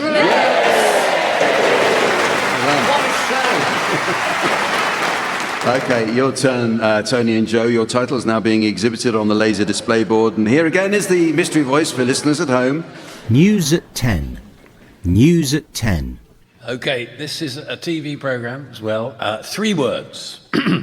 Sad news. Apparently our Chinese correspondent, Zat 10, has passed away. We'll need a replacement.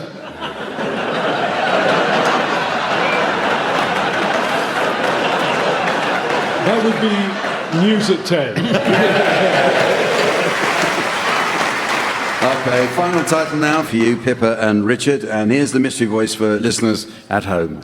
A quiet place. A quiet place. It's a film, and it's 3 words. Hey, how are you? Shh. What? Don't disturb it. What? Shh. What? The fish.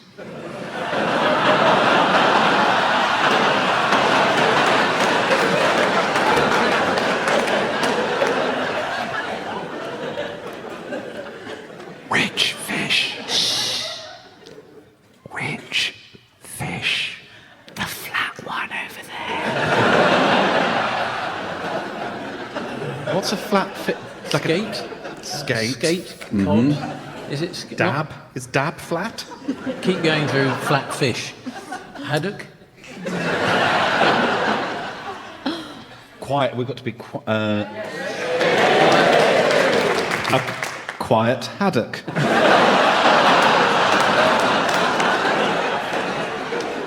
Place? A quiet place.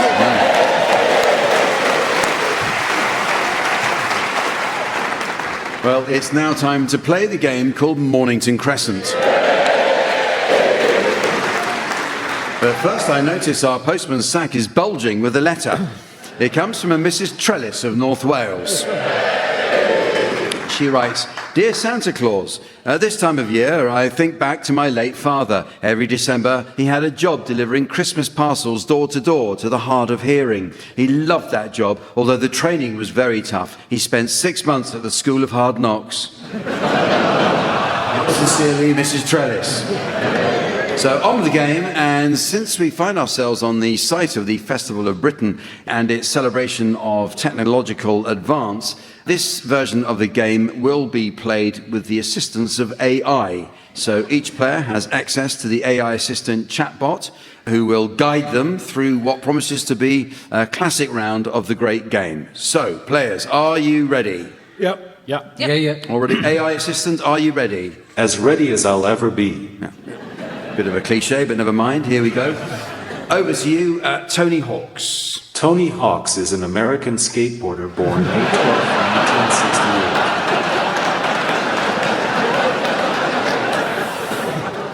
1968. Okay, well, I think I I think I could go Oxford Circus. Historically speaking, 3.5% of all possible openings have been Oxford Circus. Oh, that's quite good. That's good. It has never led to player one winning.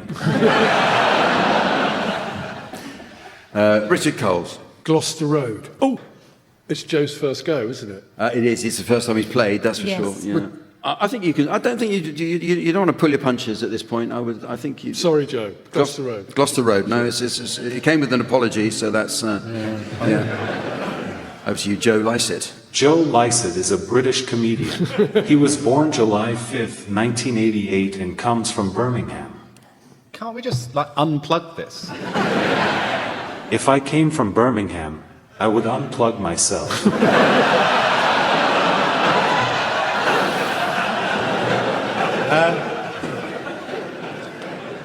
Queen's Road, Peckham. Queen's Road, Peckham. Oh, well, overground. I would go then down to Green Park. Excellent move, Pippa. Thank you. I need to get a bit of help here, so I'll ask for advice. Select Cockfosters. Okay, Cockfosters. You are a good slave.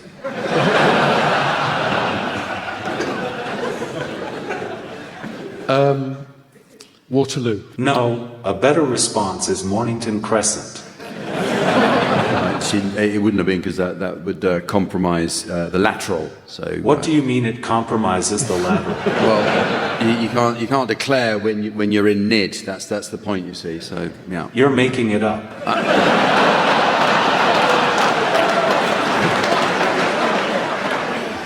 So, first time playing, is London City Airport acceptable? Acceptable. Good. London City Airport. London City Airport it is. Let's, if Nib is in play, then I'm going to go to Leicester Square. If you go there, the next player can go to Mornington Crescent. No, they actually can't. They can't go to Mornington. Why can't they? Because, we had a player who was in NID, and now they're not in NID. Also, Pippa's opening challenge was Green Park. So that's really basically where. What about vectoring the parallels? No, you can't vector the parallels. I mean, if you paid any attention to Stovid's revision of 1972, not least of which the Bucharest Convention, then you'd have known that anyway. I'm surprised you didn't know that. But that would involve opening the North Transit algorithm. All right, well then let's open it. I'm afraid I can't do that, Dave. Yeah, it's Jack actually. I'm afraid I can't do that, Jack. Seven Sisters. Seven Sisters. Are we still in it? We're still at the Royal Festival Hall, actually. Well, once is common. I can't believe it. Yeah. Mornington Crescent. It is.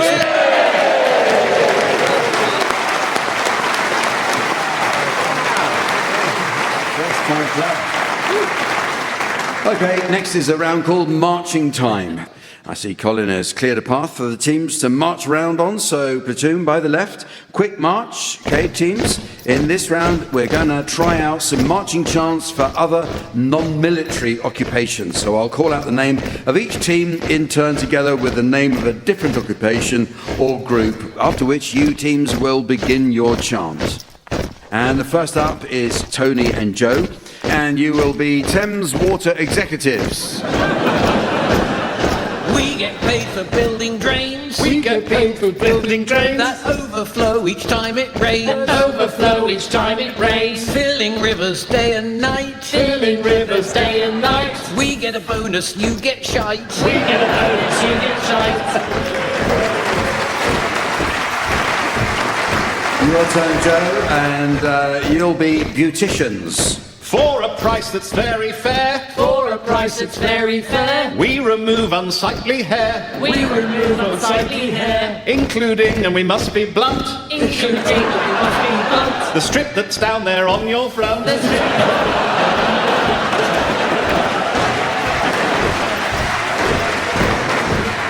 Richard, and you are the BBC board. Don't give Donald legal grounds. Don't give Donald legal grounds. To sue us for £3 billion. To sue us for £3 million. Let's be clear so there's no mystery. Let's be clear so there's no mystery. He's definitely not the most openly corrupt president in American history.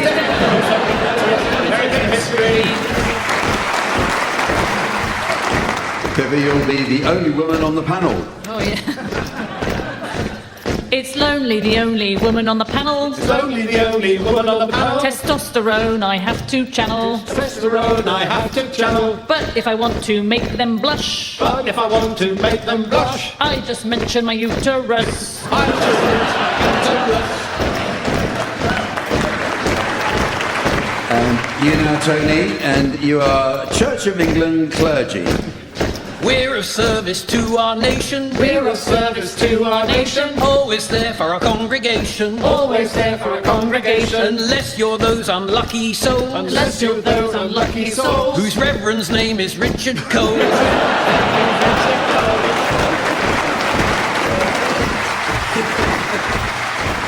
Richard, now you are Sandringham staff. Don't forget the switch today. Don't forget the switch today. Butler, maid, cook and valet. Butler, maid, cook and valet. HRH is now just Mr. HRH is now just Mr. Don't let him anywhere near your sister.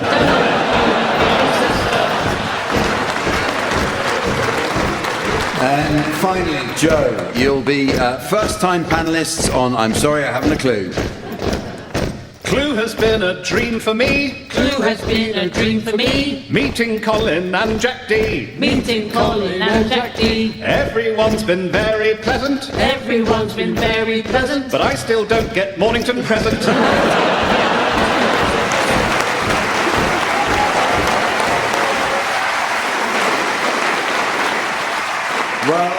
Well, it's very nearly the end of the show. But there is just time for a festive round called Christmas or Bedroom.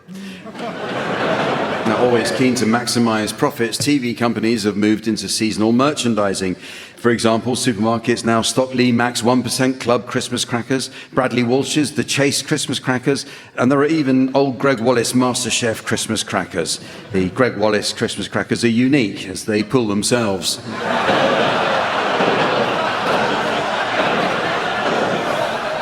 Well, teams, in this round, I'd like you to come up with phrases that might be suitable for use both in the bedroom and during the Christmas festivities. Joe, you can start, please. Please don't refer to them as the giblets.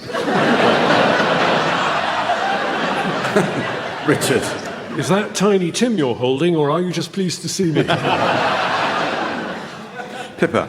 Perhaps it'll look more impressive once we've wrapped some tinsel round it. Tony? Why don't I just shove it in before the guests arrive?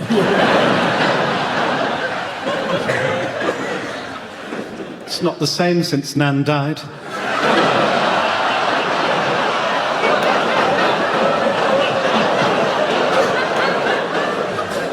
Oh, come, Emmanuel.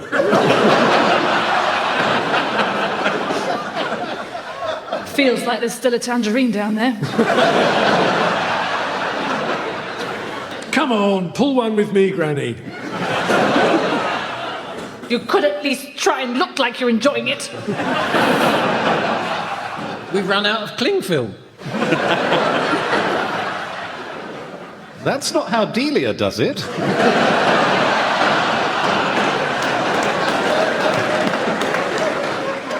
Well, it's lovely, but I think it might be a bit too small for me. If you can get it up in the window, the neighbours can enjoy it too.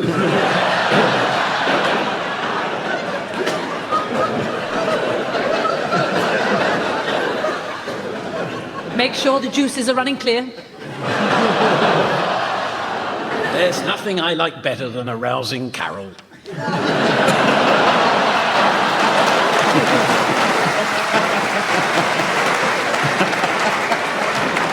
And so, ladies and gentlemen, as the baleful bang of brevity issues forth from the cruddy Christmas cracker of calamity, and the mini screwdrivers of destiny are lobbed into the pedal bin of posterity, I notice it's the end of the show. So, from the teams, Sven, and our audience here at the Royal Festival Hall, it's goodbye. Goodbye. Tony Hawks, Pippa Evans, Richard Coles and Joe Lysett will be given Silly Things to Do by Jack D, with Colin Sal setting some of them to music. The programme is devised by Graham Garden, the script consultants were Fraser Steele and Stephen Dick, and the producer was John Naismith.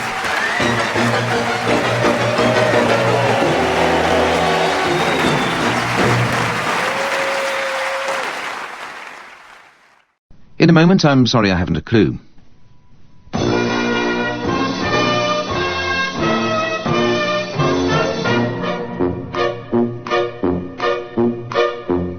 We present a special festive edition of I'm Sorry I Haven't a Clue, the antidote to panel games.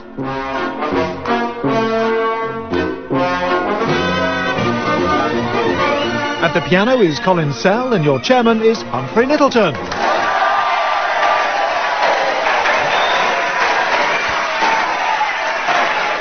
Hello and welcome to a special Christmas edition of I'm Sorry I Haven't a Clue. Many of today's Christmas customs are based on earlier rituals. The traditional flaming Christmas pudding, for example, dates back to the 17th century, when a form of stiff porridge was made containing plums, preserved quinces, lemon peel, ox blood and grated pig livers, all bound together with goose fat. No wonder they set fire to it.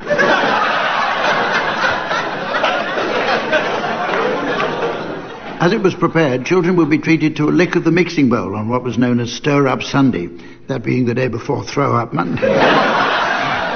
We still also have the tradition of eating mince pies dating back to the last century, so be careful to check the sell-by date. But of all traditions, no Christmas would be complete without a great big turkey that seems to last forever. Contributing to this one, please welcome on my left Barry Cryer and Graham Garden. On my right, Tim Brooke Taylor and Jeremy Hardy. And please welcome our lovely scorer who'll be doing her stuff flat out on the desk next to me, the ever delightful Samantha.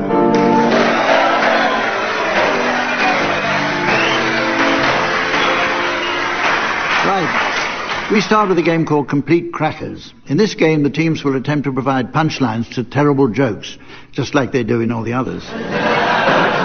Okay, teams, here are the beginnings of some well-known Christmas cracker jokes, to which I'd like you to provide amusing punchlines.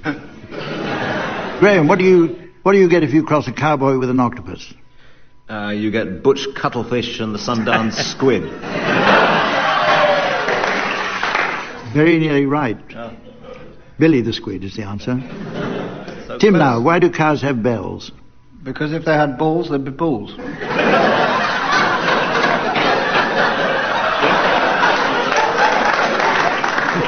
Sorry, Mummy. The answer is because their horns don't work. Jeremy, what has a bottom at the top? Robin Cook. The answer, of course, is a leg. Barry, what do you call a woman who balances... What do you call a woman who balances glasses of lager on her nose? Darling. The answer is Beatrix. Oh. Blame me. Graham, why did the skeleton refuse to go to the disco? Because he was dead.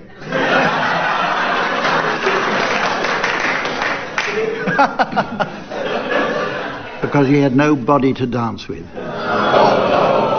This is really depressing me, I tell you. When is it unlucky to see a black cat? When it's driving a truck straight at you.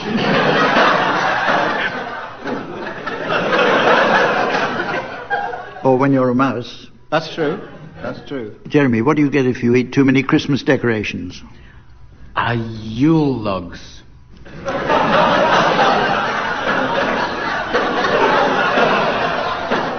The answer is tinsellitis. Barry, what's the difference between an elephant and a biscuit? A biscuit always forgets. My answer is you can't dunk an elephant in your tea. Graham, what should you do if you find a rhino sleeping in your bed? Brace yourself.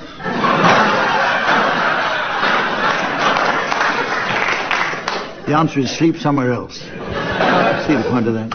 And finally, Jeremy, what do you get if you put a sheep in the sauna? A Welsh leisure centre.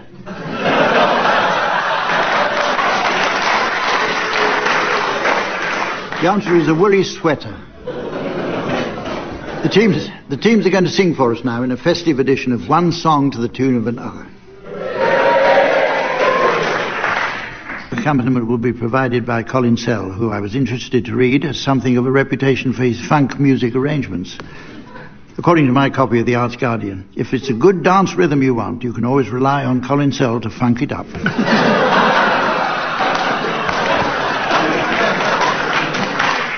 And Colin will be accompanied by Mick Hutton on bass and Adrian McIntosh on drums.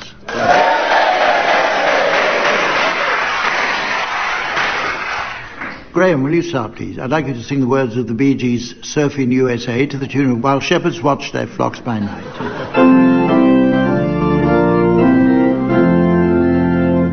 If everybody had an ocean across the USA, then everybody be surfing like California.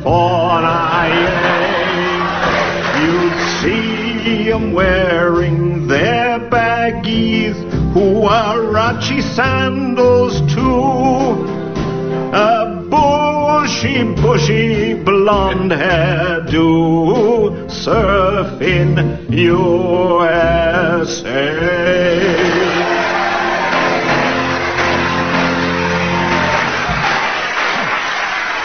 Your turn, Barry. Barry, would you please sing the words of A Whiter Shade of Pale to the tune of The Holly and the Ivy? We skipped the light fandango, turned cartwheels across the floor. I was feeling kind of seasick, but the crowd called out for more. The room was humming harder as the ceiling flew away.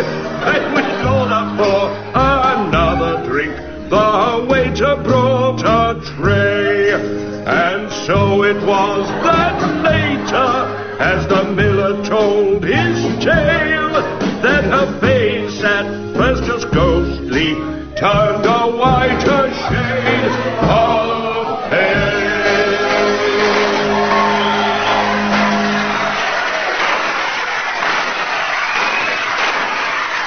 Okay, it's you now, Jeremy. Would you please sing the words of When I'm Cleaning Windows to the tune of O Little Town of Bethlehem?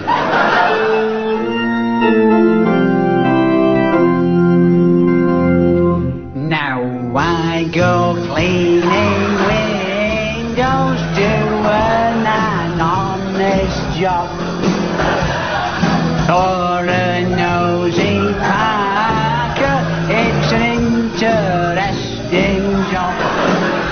Now it's the job that just suits me, a window cleaner you would be. If you could see what I can see when I am cleaning windows.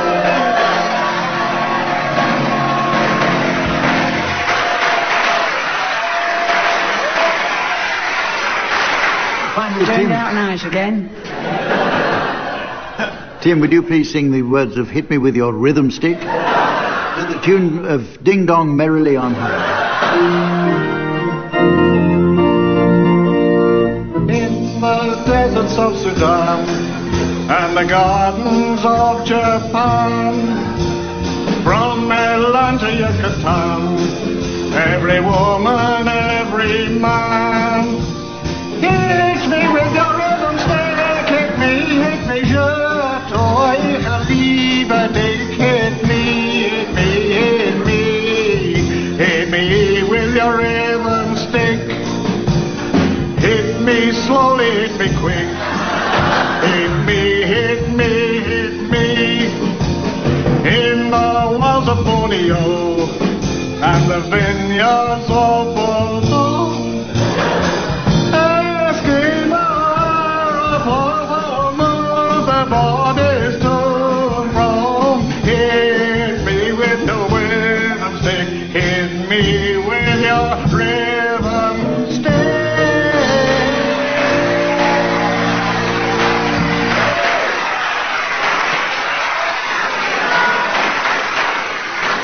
Right, the teams are going to display their acting skills next in a seasonal version of sound charades.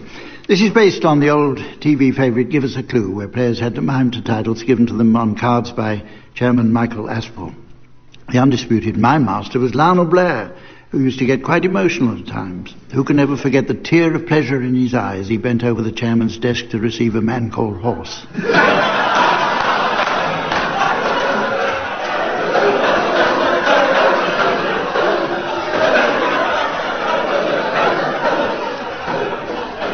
The original game was conducted in complete silence. So is this version, usually. OK, Barry and Graham, you can start. The title of your festive charade will shortly be relayed to our studio audience via the laser display board. While for our listeners at home, oh, it says here listener at home, that's better. Here's the mystery voice. Babes in the wood. Babes in the wood. A theatrical presentation in 4 words. Oi, where's that talking pig? He's in the forest.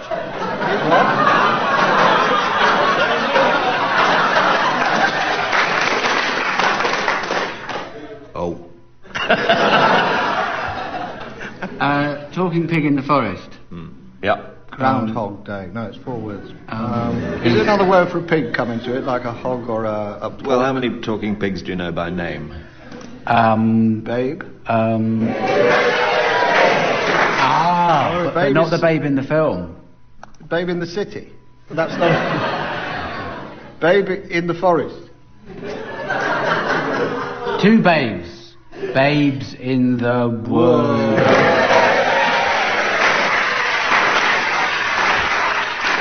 Here's a further title going up for you, Tim and Jeremy. Here's the mystery voice for listeners at home. Miracle on 34th Street. Miracle on 34th Street. Wait, it's a film. 4 words. I think it was... Yeah. Was there a book as well? Anyway, it's a film, definitely. Yeah. And it goes somewhere like this. Where are we? Oh, somewhere between 33rd and 35th Street. Oh! Now, there's a pub along here.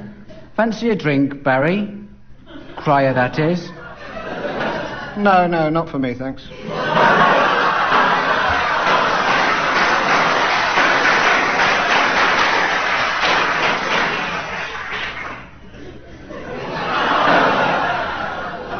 Is that relevant, the streets you mentioned? The street? Yeah. Very specific. 34th Street. An amazing occurrence on 34th Street. Something you would hardly believe. I find this very offensive, incidentally. Stick with the theme of impossibility. A miracle. Yeah. The next game is the old favourite called Cheddar Gorge, which is but one of many games taking their names from famous places. There's another called Helsinki, a Chinese game that involves shouting from a leaky boat. There's also Paris, Texas, which involves going to a DIY store on Eurostar. And a seasonal favourite is one called Santa Cruz, where the players dress up as Father Christmas and take a walk on Clapham Common. The object of Cheddar Gorge is for the teams to construct a sentence with players providing 1 word each at a time, but without ever completing the sentence. If I judge that a full stop has been reached, you'll hear this, as Samantha tweaks my horn. So if you're all ready, teams, I'd like you please to construct a sentence on the subject of a letter to Father Christmas. Barry, will you start, please? Dear Santa Claus. I would love to have a special edition of a signed copy of the first record which was ever made by the Pope who made it once upon a time long ago, comma, although popes often try too hard in the vicinity of the Vatican back home in leafy Verdant. Rome. Where? They Often. Vote. Santa into The. Knesset.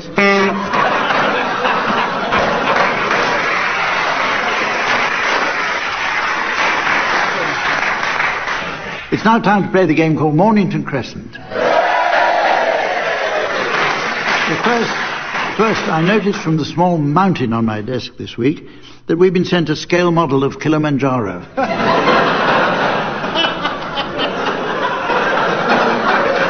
It comes from a Mrs. Trellis of North Wales, along with this seasonal message. Dear Rolf, they say a dog isn't just for Christmas. How true. You can use it for sandwiches all through January. Yours sincerely, Mrs. Trellis. Now on with the game, teams, which today will take the form of an exhibition match played to Bethlehem rules, in which the teams will try to reach Mornington Crescent via the most festive route possible. Tim, will you start? Leighton Orient. Pudding Lane. Yeah, that's good. Surprisingly good. Shepherd's Bush. Angel. New Cross. Gold Hawk Road. Mary Lebone. Leicester Square.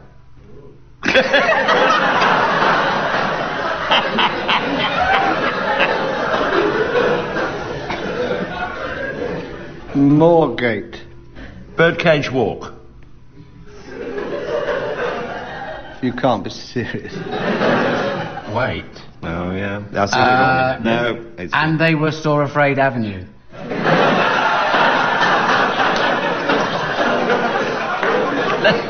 You're not taking this game seriously. All right. Yeah, come on.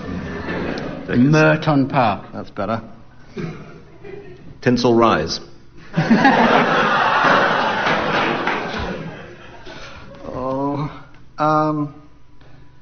St John's Wood. Yes, right. Mornington Crescent.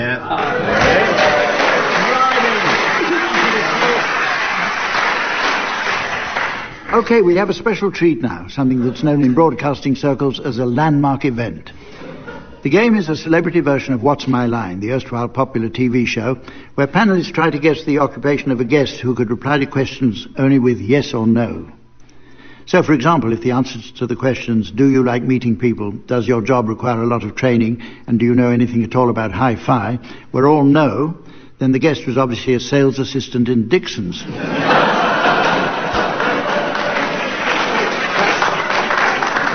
In our version of the game, the team is to attempt to guess the profession of a mystery guest celebrity. And our mystery guest celebrity is Mr. Alan Titchmarsh.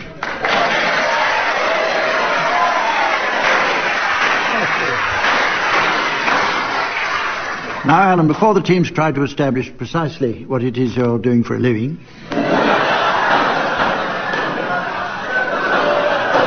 perhaps we can assist them by finding out a little bit about you. How tall are you, would you say? 5'9". When you go out on the town, do you go for wine or beer? Beer at lunchtime, wine at night. Do you mean you go out on the town twice a day? Mostly, most days. Fashion question now, Alan. Pants or boxers?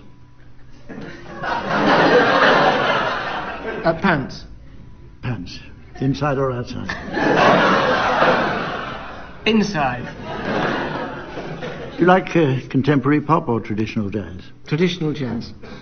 Do you like that better than contemporary pop? Oh, yes. Hip hop or jungle?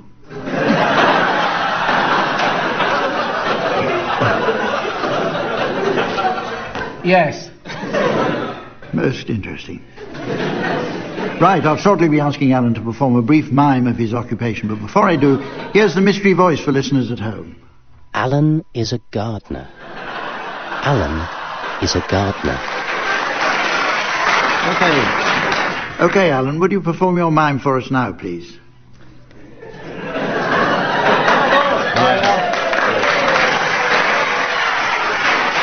Okay, German. I thought that was only legal in Holland.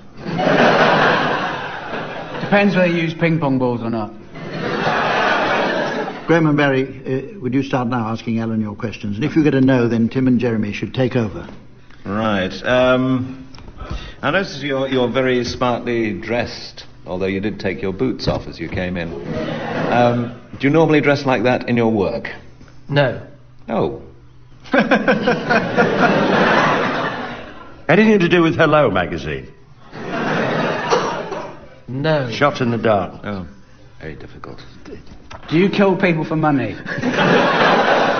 Not yet.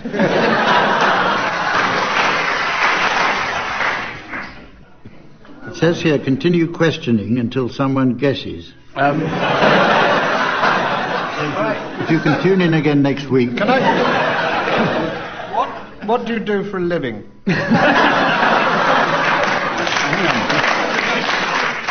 And give them a clue, because I think they're lost. Water features sometimes in my career, and I could feel a right Charlie, especially on a cold morning when the perks are more obvious. It does give Go on, Graham. No, combined with your name, which is not very usual. I wonder if you belong to that group of people with rather curious names like Bob Flowerdew and Pippa Greenstreet and Fred Loads and Bill Sourbuts. Are you, in fact, a hobbit?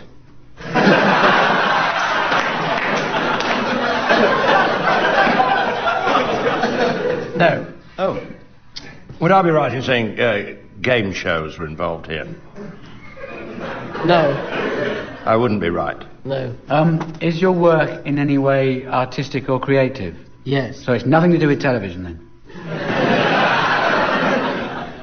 He works in television, something to do with creativity. Now, are you a creative person in your own right, or are you Melvin Bragg? No. Are you in a hurry to get anywhere? Not anymore. I wonder if I'm going in the right direction here. My garden is a light, loamy soil, which is host to many of the rarer species of native flora and indeed fauna. What mix of concrete should I use to get a smooth, even effect? No. I think we've got it, though, haven't we? What have you written there? Rubber. Oh. Go on, Graham. Are you a gardener, by any chance? Ladies and gentlemen, Alan Titchmarsh.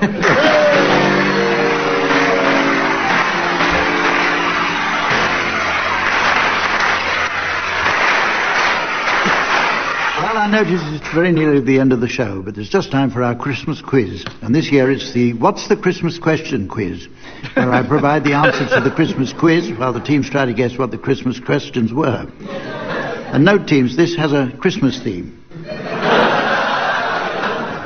My ever-faithful quiz researcher, Samantha, has selected the questions and will be totting up the scores on this one.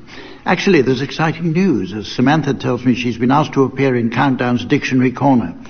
She said all she has to do is sit with her legs under a desk covered with reference books and open them for Richard Stilgoe to get his nose stuck in.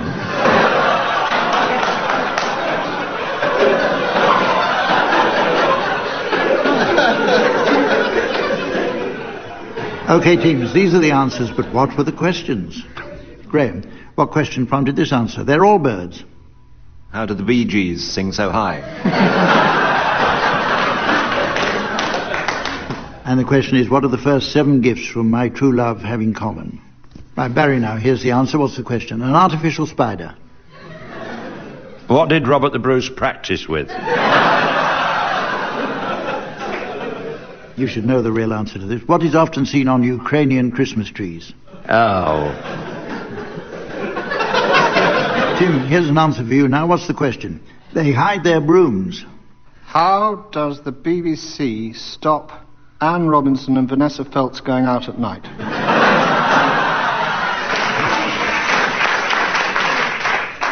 That's the nearest we're likely to get. What do they do in Norway on Christmas Eve to prevent witches riding off?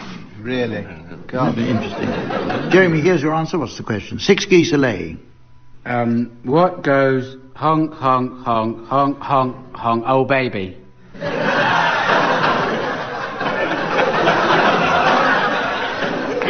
The answer, of course, is what was the first gift my true love sent on the 6th day of Christmas? Here's some answers for anyone to provide questions to. Hot cockles. What do men get from wearing electric pantals?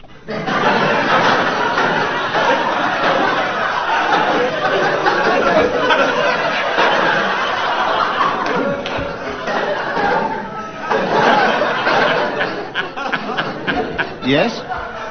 Well, the answer is what game... No, this is ridiculous. What game popular at Christmas during medieval times involved hitting a blindfolded player who had to guess the identity of the hitter? What fun. One more. Tiny Tim. What do you think of this, Jeremy?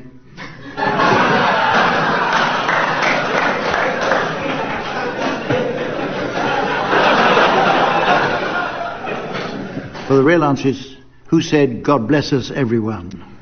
Should be, God help us, everyone. Well, as the Father at Christmas of time gleefully reads the cards of destiny in the telephone box of eternity, I notice it's the end of the show. We'll be back in the new year for more of the same, so from the team, Samantha and myself, it's goodbye.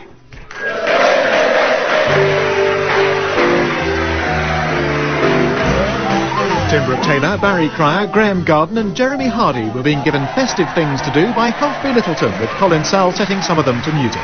The programme consultant was Ian Pattinson and the producer was John Naismith.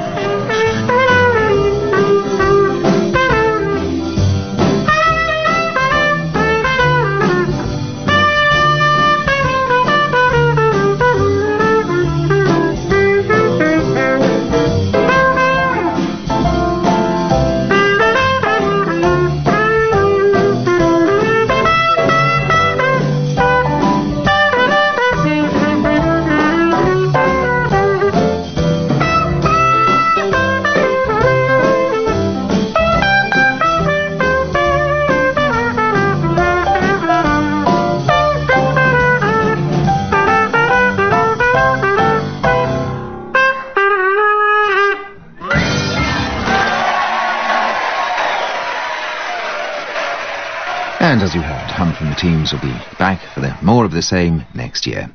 In the meantime, you can join in the fun on the Mornington Crescent message board on www.bbc.co.uk/Radio 4.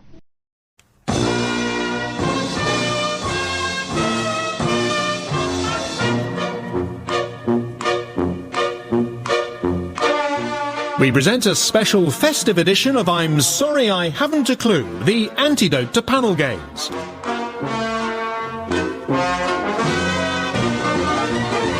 At the piano is Colin Sell, and your chairman is Jack D.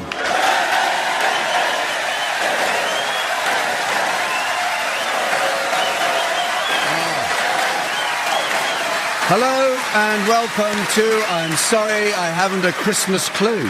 Tonight is Christmas Eve, a magical time when children and adults alike reflect upon the wonder of the Nativity. The story tells how a young couple travelled to pay their taxes. If anyone from Starbucks or Amazon is listening, you might want to skip this bit. The young couple arrive at their destination despite a light snowfall. If anyone from Southern Trains is listening, you might want to skip this bit. The man seeks accommodation for his partner, who is a young virgin. If anyone from Essex is listening... Oh, never mind. Well, you find us today at the University of London's Logan Hall in Bloomsbury. This area found fame in the 1920s with the Bloomsbury Set, the group of writers, intellectuals and artists that included Vita Sackville-West with her husband Harold Nicholson and Virginia Woolf and her husband Basil Brush.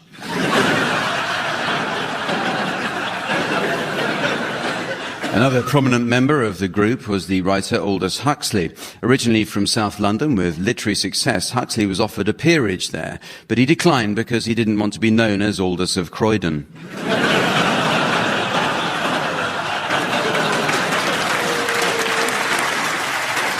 In the 1990s, the Logan Hall hosted the British Chess Championships. Our greatest grandmaster, Nigel Short, won the title in 1998. When he was awarded his MBE, Nigel went to Buckingham Palace, where he picked the Queen up and replaced her with a black one.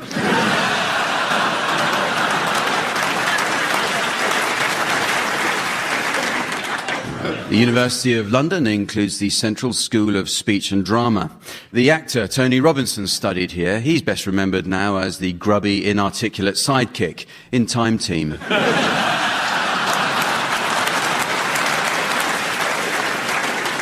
This year marks the 40th anniversary of the first broadcast of I'm Sorry I Haven't a Clue, but anyone who thinks this show lives in the past is hereunto a lollygagger.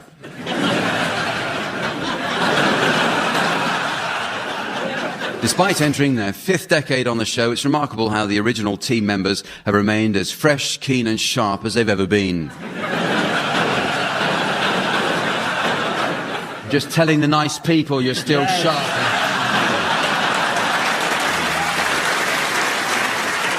They are, on my left, Graham Garden and Barry Cryer. And on my right, Tim Brooke-Taylor and Stephen Fry. Unfortunately, our usual scorer, Samantha, can't be with us today as she's opening in the West End. So please welcome in her place our occasional stand-in, the ever-rippling Sven.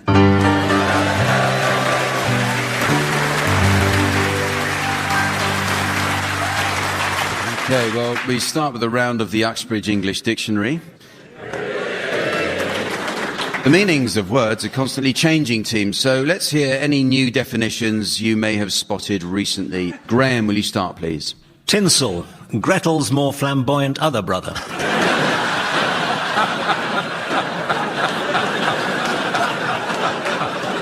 Tim. Goblet, a baby turkey. Stephen? Yule log. Mr. Brinner has left without flushing. Barry? Nutcrackers, tight wide fronts. Brandy, having a high sex drive and bow legs. Vegetate, art gallery for greengrocers. Garden hose, Graham's lady friends.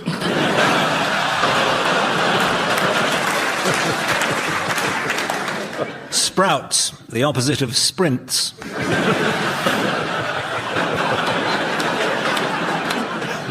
Whittle, the conundrum that is Jonathan Ross.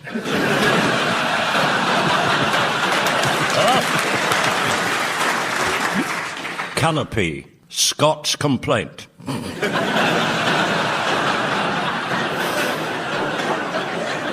Encounter, where they sell chicken in supermarkets.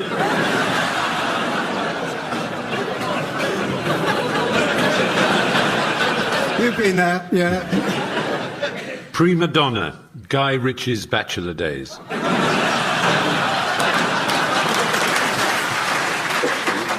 Balloon, an inflatable Belgian.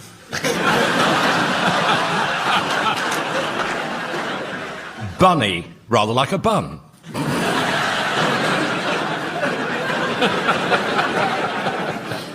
Turkey, a bit like a Turk. Wassail, what Nelson said when he put the telescope to his blind eye.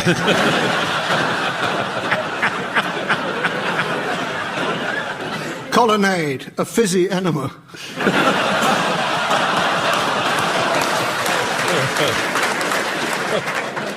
Good, well, the teams are going to sing for us now in the round called One Song to the Tune of Another.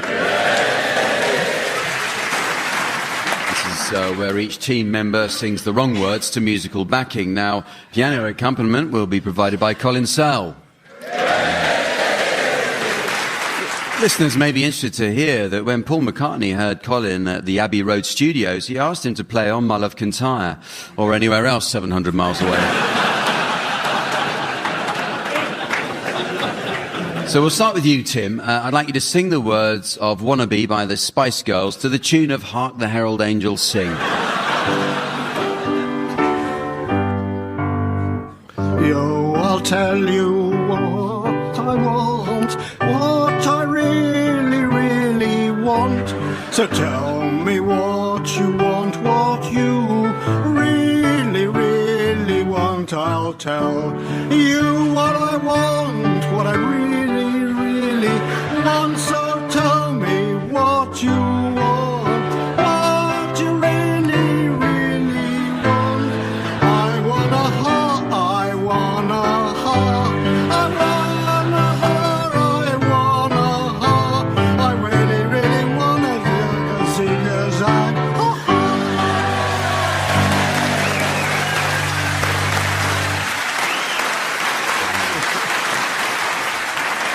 It's got us all in the festive spirit.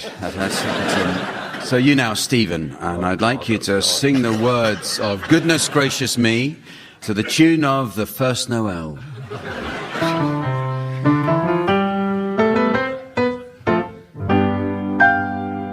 Oh, doctor, I'm in trouble. Well, goodness gracious me. For every time a certain man is standing next to me, a flush comes to my face and my pulse begins to race. It goes boom, boody, boom, boody, boom, boody, boom. Boody, boom, boody, boom, boody, boom, boody, boom. Boom, boody, boom. Well, goodness gracious me.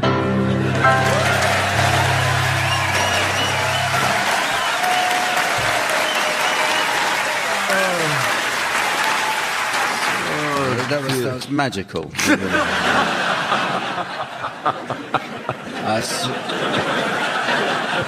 It's your turn, Barry. I'd like you to sing the words of Hanky Panky by Madonna to the tune of Good King Wenceslas.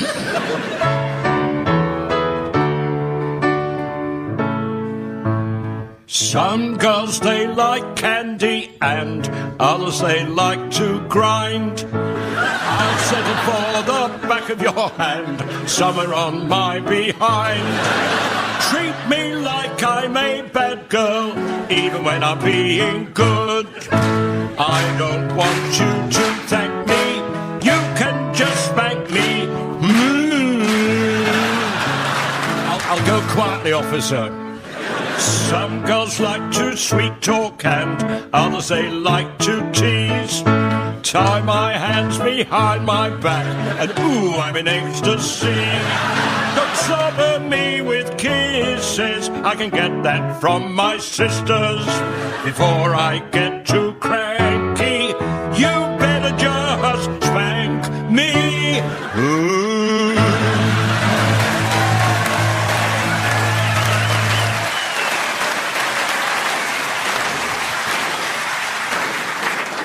Barry Cryer there, without whose musical talent we managed just fine. Graham, I'd like you to sing the words of When I'm Cleaning Windows to the tune of Away in a Manger. Now I go cleaning windows to an honest mob. For a nosy Parker, it's an interesting job.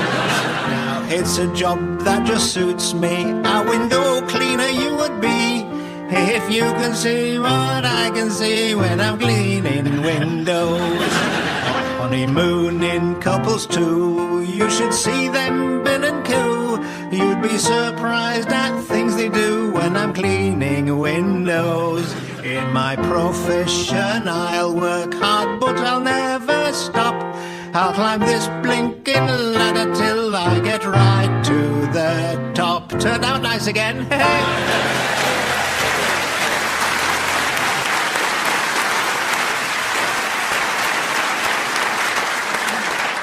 I don't think any of us have ever paused to thank Colin, have we? Okay, the teams are going to do some acting now in the round called Sound Charades. This is their version of the old TV mime show, Give Us a Clue. When it was first suggested the teams try a radio version of the game, it was difficult to see how it could be half as good as the original, but they managed it. Our scorer, Sven, worked as a researcher on Give Us a Clue. He recalls how the perfectionist Christopher Biggins endlessly rehearsed his mime of the boxing movie Rocky, even inviting Sven into his dressing room to practice exchanging blows. Tim and Stephen, you're to start, please. Not exchanging blows. And your title will shortly be displayed to the audience via the laser display screen. And for listeners at home, here's the mystery voice. Jude the Obscure. Jude the Obscure. So off you go, Tim and Stephen. It's 3 words, and it's basically a book. You must have seen him in something. No, I haven't. Talented Mr. Ripley, did you miss that? Cold Mountain? The Aviator? Contagion? Hugo? That Sherlock Holmes film when I took my clothes off? No, not that one. The even more highly rated Wild, award-winning, brilliant film? No? You've never seen this guy? Well, I have, but not with my glasses on. Oh.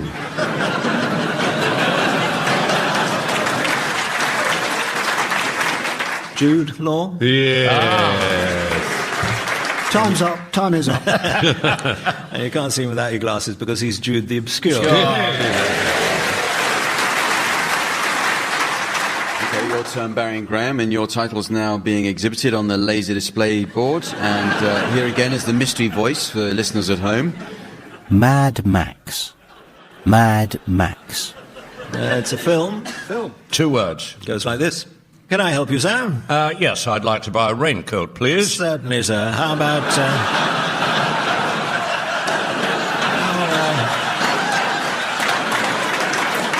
we have a wide range, as you can see. How about this one? That just looks crazy. This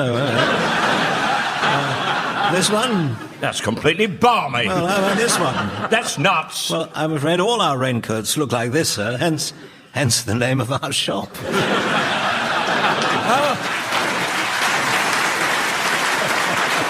Is it by any chance called Mad Max? All right, well, let's try another round. Here's a further title going up on the laser display board for you, Tim and Stephen. And here's the mystery voice for listeners at home. Racing from Newmarket. Racing from Newmarket. It's 3 words. It's an event, but it's on television, and it goes like this. Ah, Mr. Singh, nice to meet you. Do you mind me asking, are you from India? No, Suffolk. Actually, I live in Newmarket, but please call me Ray. Okay, Ray.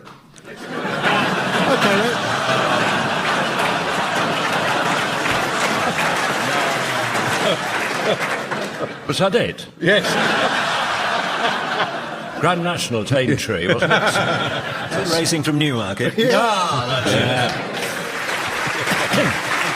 Right, well, a final title now being displayed for you, Barry and Graham. And here once more is the mystery voice for listeners at home. Towering Inferno. Towering Inferno. It's a film. Oh, it's a film. Yep. 2 words, yes. Hamish. Dougal, you'll have had your tea. I've no time for tea. I'm away to the fashion show. I'll come with you. Will Big Jeannie be on the catwalk? Big Jeannie, that she will. I can't wait to see her 6'5" if she's an inch. 7'3" in her high heels. Aye, she's a lofty lass. She takes after her mother and her father standing on each other's shoulders. And do you think she'll be wearing a mink coat? No, she will not.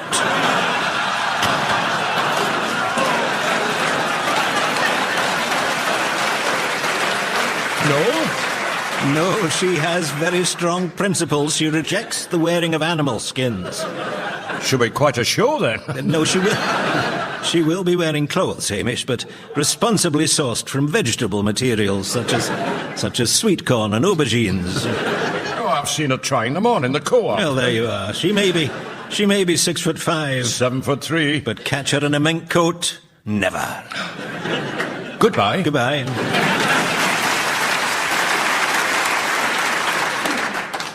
I have no idea. Is there a film called Furless Giantess? Furless? No fur.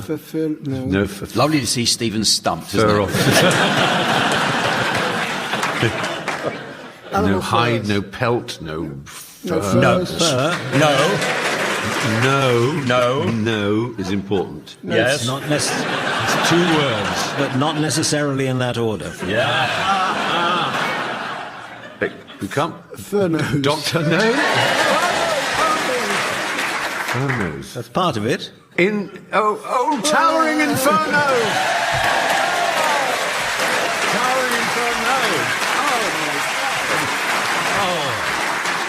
You sick-minded fiend.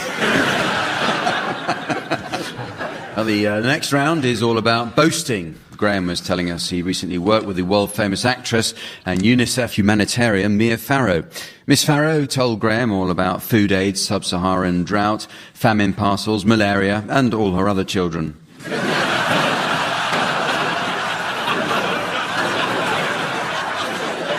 In this game, the teams will be guests at a Christmas party. One person will boast about something which each succeeding guest should try to outdo. We'll start with you, Tim. Can you start us off? Well, I'm going to spend Christmas at home with all my family. I'm going to spend Christmas with somebody else's family. Sandringham as usual for me.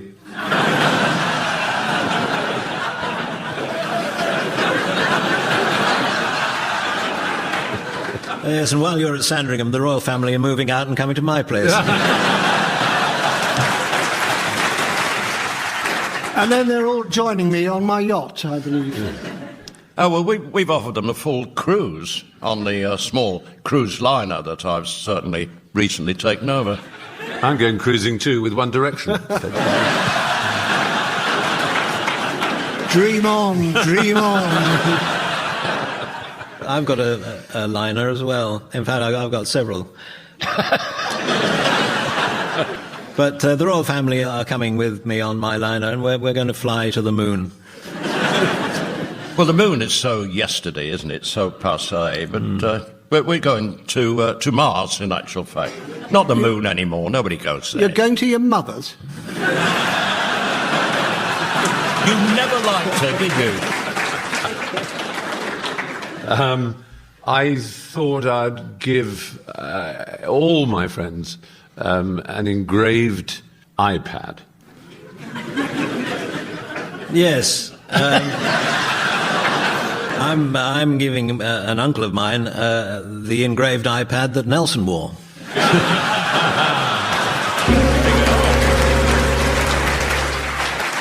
This next round concerns things that famous people never said this year. For example, when Eamon Holmes turned up at a family party, he didn't ask to be directed to the salad bar.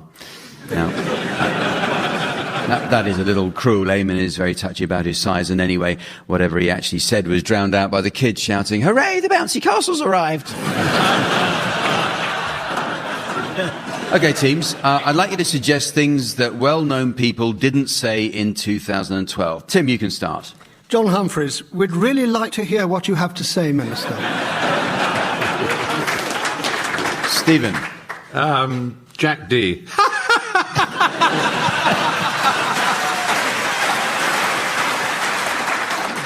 Okay. Graham. David Dickinson, I'd like to cancel my order of creosote. Barry. Jeremy Hunt, what do you mean, rhyming slang? Barry Cryer, another pint? No, I couldn't possibly. The Archbishop of Canterbury, I believe Thailand has a wide range of lady bishops.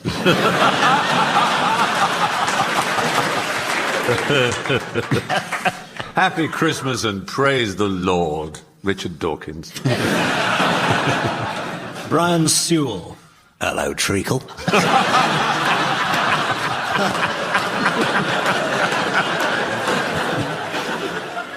Helena Bonham Carter. It's Oscar night tomorrow and I can't find a stylist to drag me through my usual hedge backwards.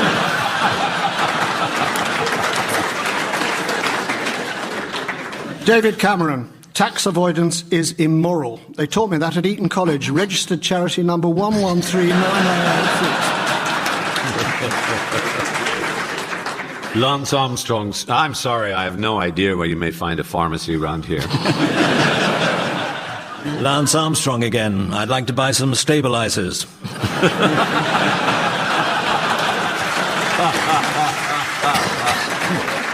Well, that was money well spent. Mitt Romney.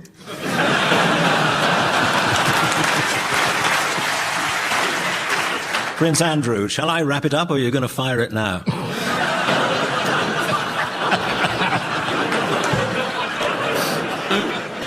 Well, it's now time to play the game called Mornington Crescent. We've received an email, and it comes from Mrs. Trellis of North Wales. She writes, "Dear Pick of the Week, I do wish you'd use your hanky. Yours, etc., Mrs. Trellis." And on with the game, which this week will be played to Bethlehem rules, so any moves that are Christmas-related will score double. Tim, you can start. Angel Islington. Oh, nice one. Yep. Shepherd's Bush. Three Kings Road. Oh. Ooh. Yes. Golders Green. Oh, nice, yes. Silent Knightsbridge. Oh, yes. You'd take that to get to Herod's. You would.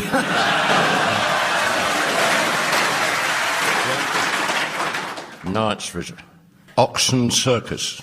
Yeah. Careful. You can't have Oxon Circus Why not? Because Angel was Tim's Tim's advent. Yeah. Okay, fair enough. Yeah. Okay. Do the diagonal. Bethlehem rules. That's it. Yeah. Hay Market. There you go. Yes. Ooh,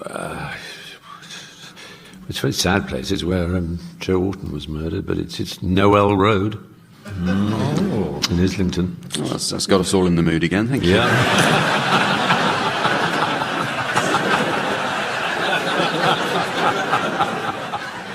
Turnham Green. That's got nothing to do with Christmas. Oh, it'd be a miracle, wouldn't it?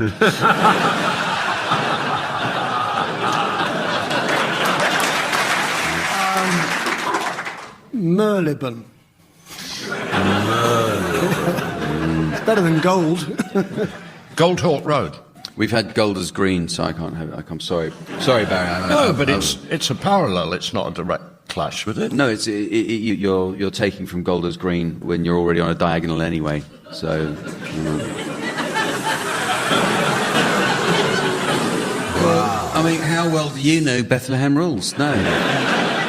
You know, I'm the one who has to study this, and yet you don't like it when I insist we do it properly.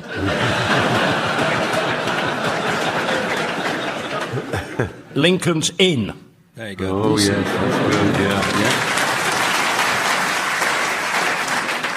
No Bedford Square. Follow Star Avenue. To Mornington Crescent.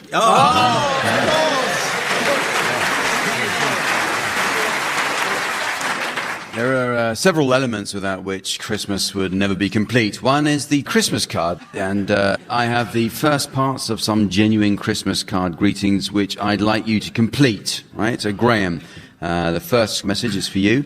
Evergreen boughs that fill our homes with fragrant Christmas scents.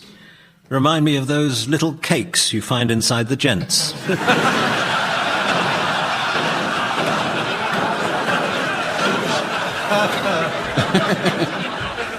It's hearts filled with the loving glow that Christmas represents. Tim, here's one for you. The tempting gifts are tantalizing. About opening them, we're fascinated. I'll start that again. Don't send me a card because I won't read it properly.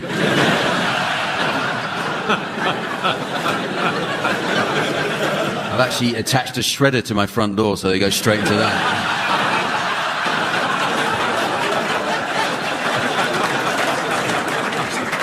The tempting gifts are tantalizing. About opening them, we are fantasizing. The holiday foods are appetizing. Our hearts and minds are harmonizing.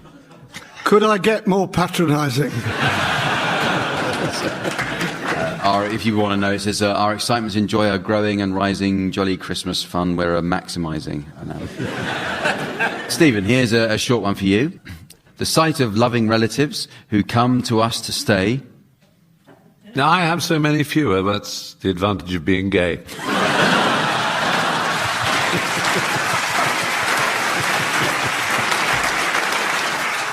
That's actually just one of many blessings we enjoy on Christmas Day. Barry. Yes. Little Robin Redbreast sat upon a tree. Up went Pussycat and down went he. Down came Pussy and away Robin ran. Says little Robin Redbreast. That was bloody close.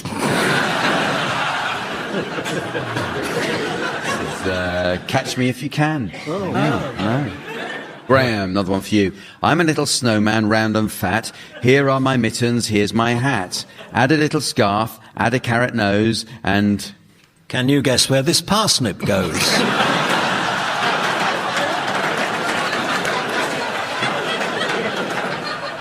No, it's not that at all. I'll stand tall when the cold wind blows. Okay, well, here's some for any of you to have a go at. I'll throw them out. And this one is for someone spending Christmas in sunnier climes. Thinking of you at Christmas time, where there's no fear of snow. Instead, you'll spend your Christmas under the sun's warming glow. But don't feel bad for the rest of us, stuck with cold weather and ice. We're not going to get malaria.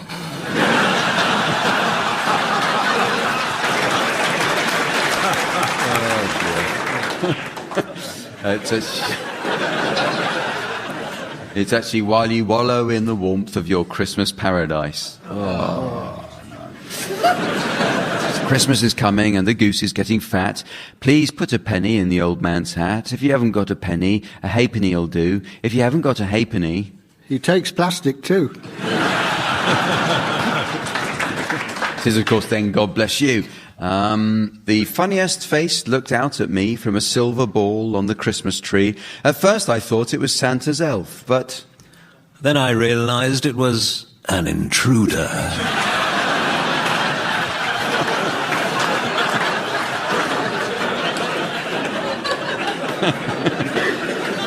The original is, but I looked again and it was just myself. I think this is the last one. That's for a baby's first Christmas. Your very first Christmas with us is such a special one. We wish for you the best of days with parents and lots of fun. And from the time that you wake up till you go nighty-night. All you do is wet yourself and burp and scream and shite.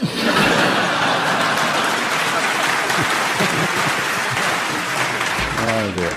It's funny enough, I got one of those last Christmas. It's time for this year's Christmas pantomime, and very much a British tradition. The word pantomime actually derives from the classical Greek words for bloody hell, isn't it over yet?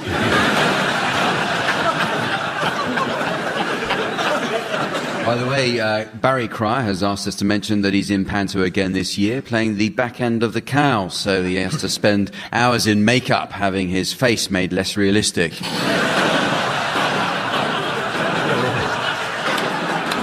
One aspect of the modern pantomime is that the cast is joined by a so-called celebrity, usually so barely remembered they have to have a special billing to remind us who they are.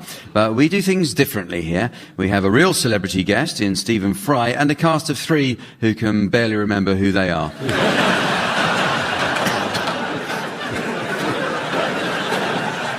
Now a star of stage, movies and literature, Stephen first came to notice doing an advert for Whitbread Best Bitter, but he's since advertised Vauxhall and Honda cars, Heineken Lager, After Eight Mince and Marks and Spencer, so a firm favourite with overweight drunk drivers who want to take a cardigan back.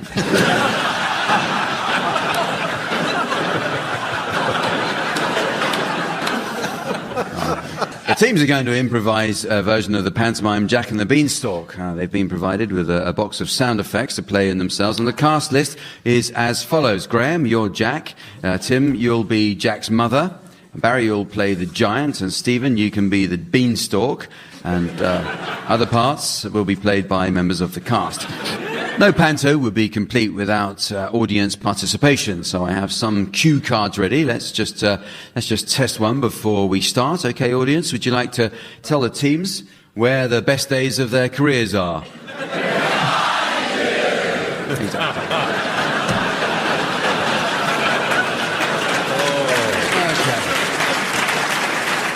Okay, so teams, off you go. Once upon a time in Fairyland, or Brighton as it's now called, there was a cottage. Really? A cottage that belonged to a handsome, plump woman Talisa and her only son, Jack. Now, Mother Talisa spent most of her money on the poor on a holiday in Calcutta, so they were utterly, utterly penniless. Hey. Oh, Jack, we're penniless. Oh, Mother, I'm starving.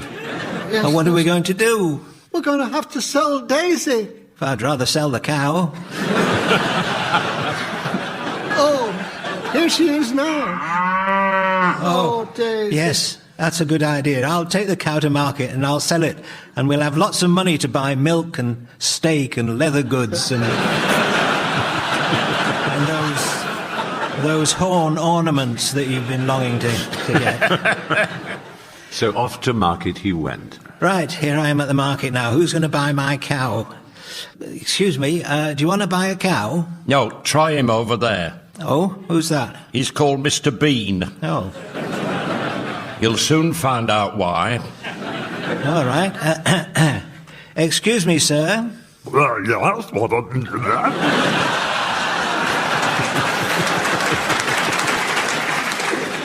Can you direct me to Mr. Bean?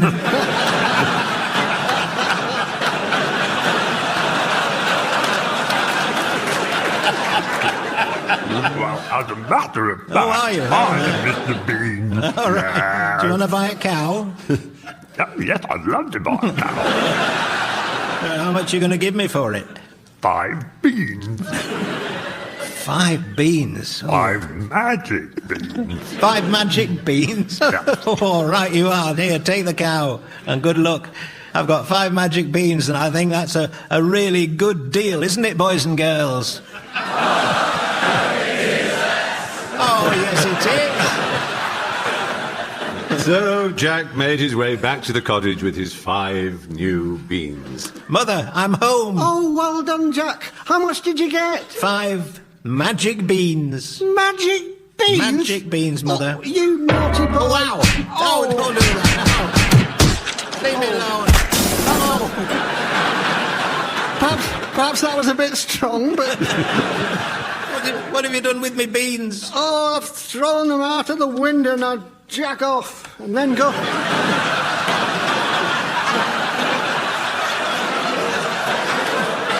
and then go to bed. Go on. So Jack discarded his upper clothing, jerking off on the bed, and night passed, but, boys and girls, mirabile dictu. Oh. The beanstalk began to grow and grow and grow.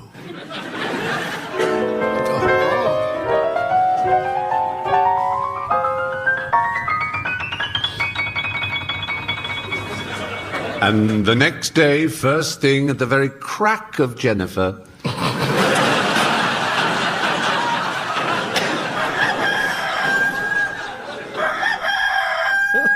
Talisa was woken by an urgent cock.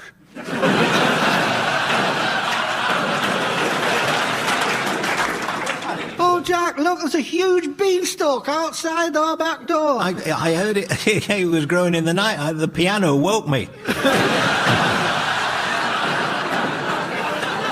What'll we do with it, Mother? I want to climb it. Climb the beanstalk? Climb it? Why? It would be a change. What kind of change? A climate change.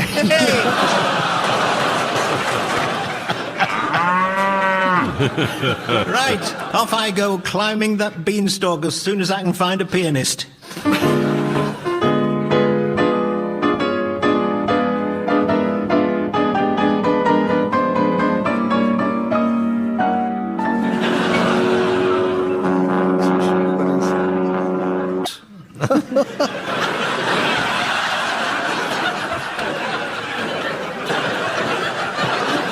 Well, here I am, quarter of the way up.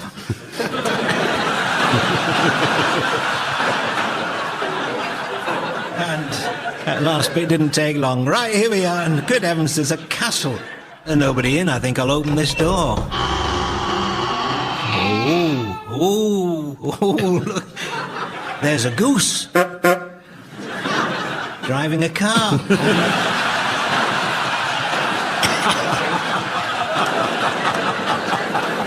And laying golden eggs. Oh. How I wish my dear mother was here. Here I am. Look, Mother, all these golden eggs. Oh, I'd like a go. Oh, thank you very much. Now.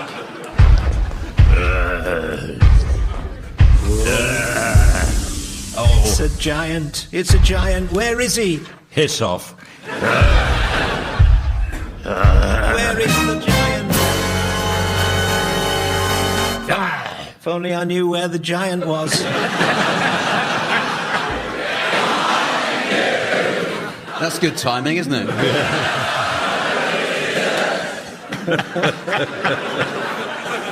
Fee, fi, fo, prompt. Thumb. Oh, thank you. I smell the blood of an Englishman. I'm all right then. I'm Scottish. Oh, fee, fi, fo, fottish. I smell the blood of somebody Scottish. Fi, fo, fum, fee. I assume you've had your tea. Quick, Mother, while he's congratulating himself. Escape down the beanstalk with the gold. Quick, down the beanstalk. Oh, down we go. Pianist. And they swarmed down the beanstalk almost as long as it took the pianist to finish. The giant was in lumbering pursuit. Oh, Jack, get your chopper out. Right. Not that one. Oh. Right, I'll chop it down, Mother. Leave it to me. Okay. Well done. A little bit quicker. All right. Quicker than that.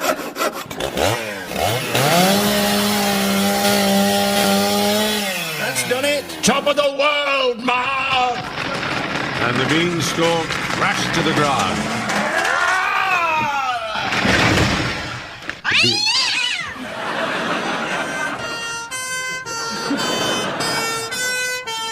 The beanstalk was a has-been stalk. But this fable has a moral point. All great stories have points. And what do points mean? Thank you.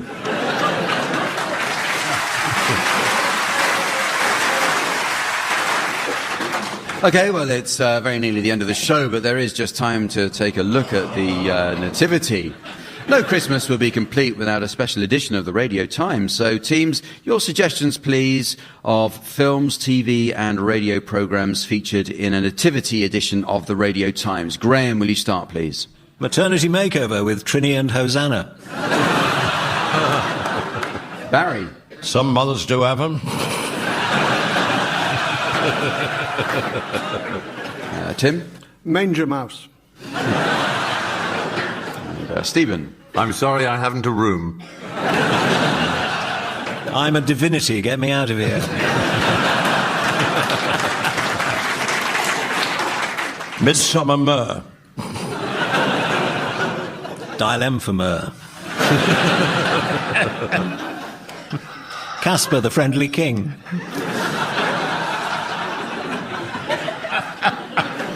Who do you think thou art?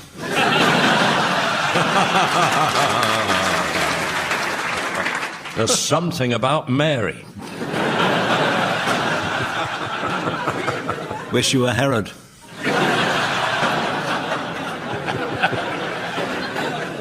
I'll make a start on the dishes. And so, ladies and gentlemen, as the Santa Claus of fate goes down the chimney of destiny with a new flat-screen TV and meets the burglar of time coming up with the old one, I notice it's the end of the show. So from the teams, Sven, myself and our audience here in London, it's Merry Christmas and goodbye. Goodbye! Barry Cryer, Graham Garden, Tim Brooke-Taylor and Stephen Fry were being given silly things to do by Jack D, with Colin Sell setting some of them to music. The programme consultant was Ian Pattinson and the producer was John Naismith.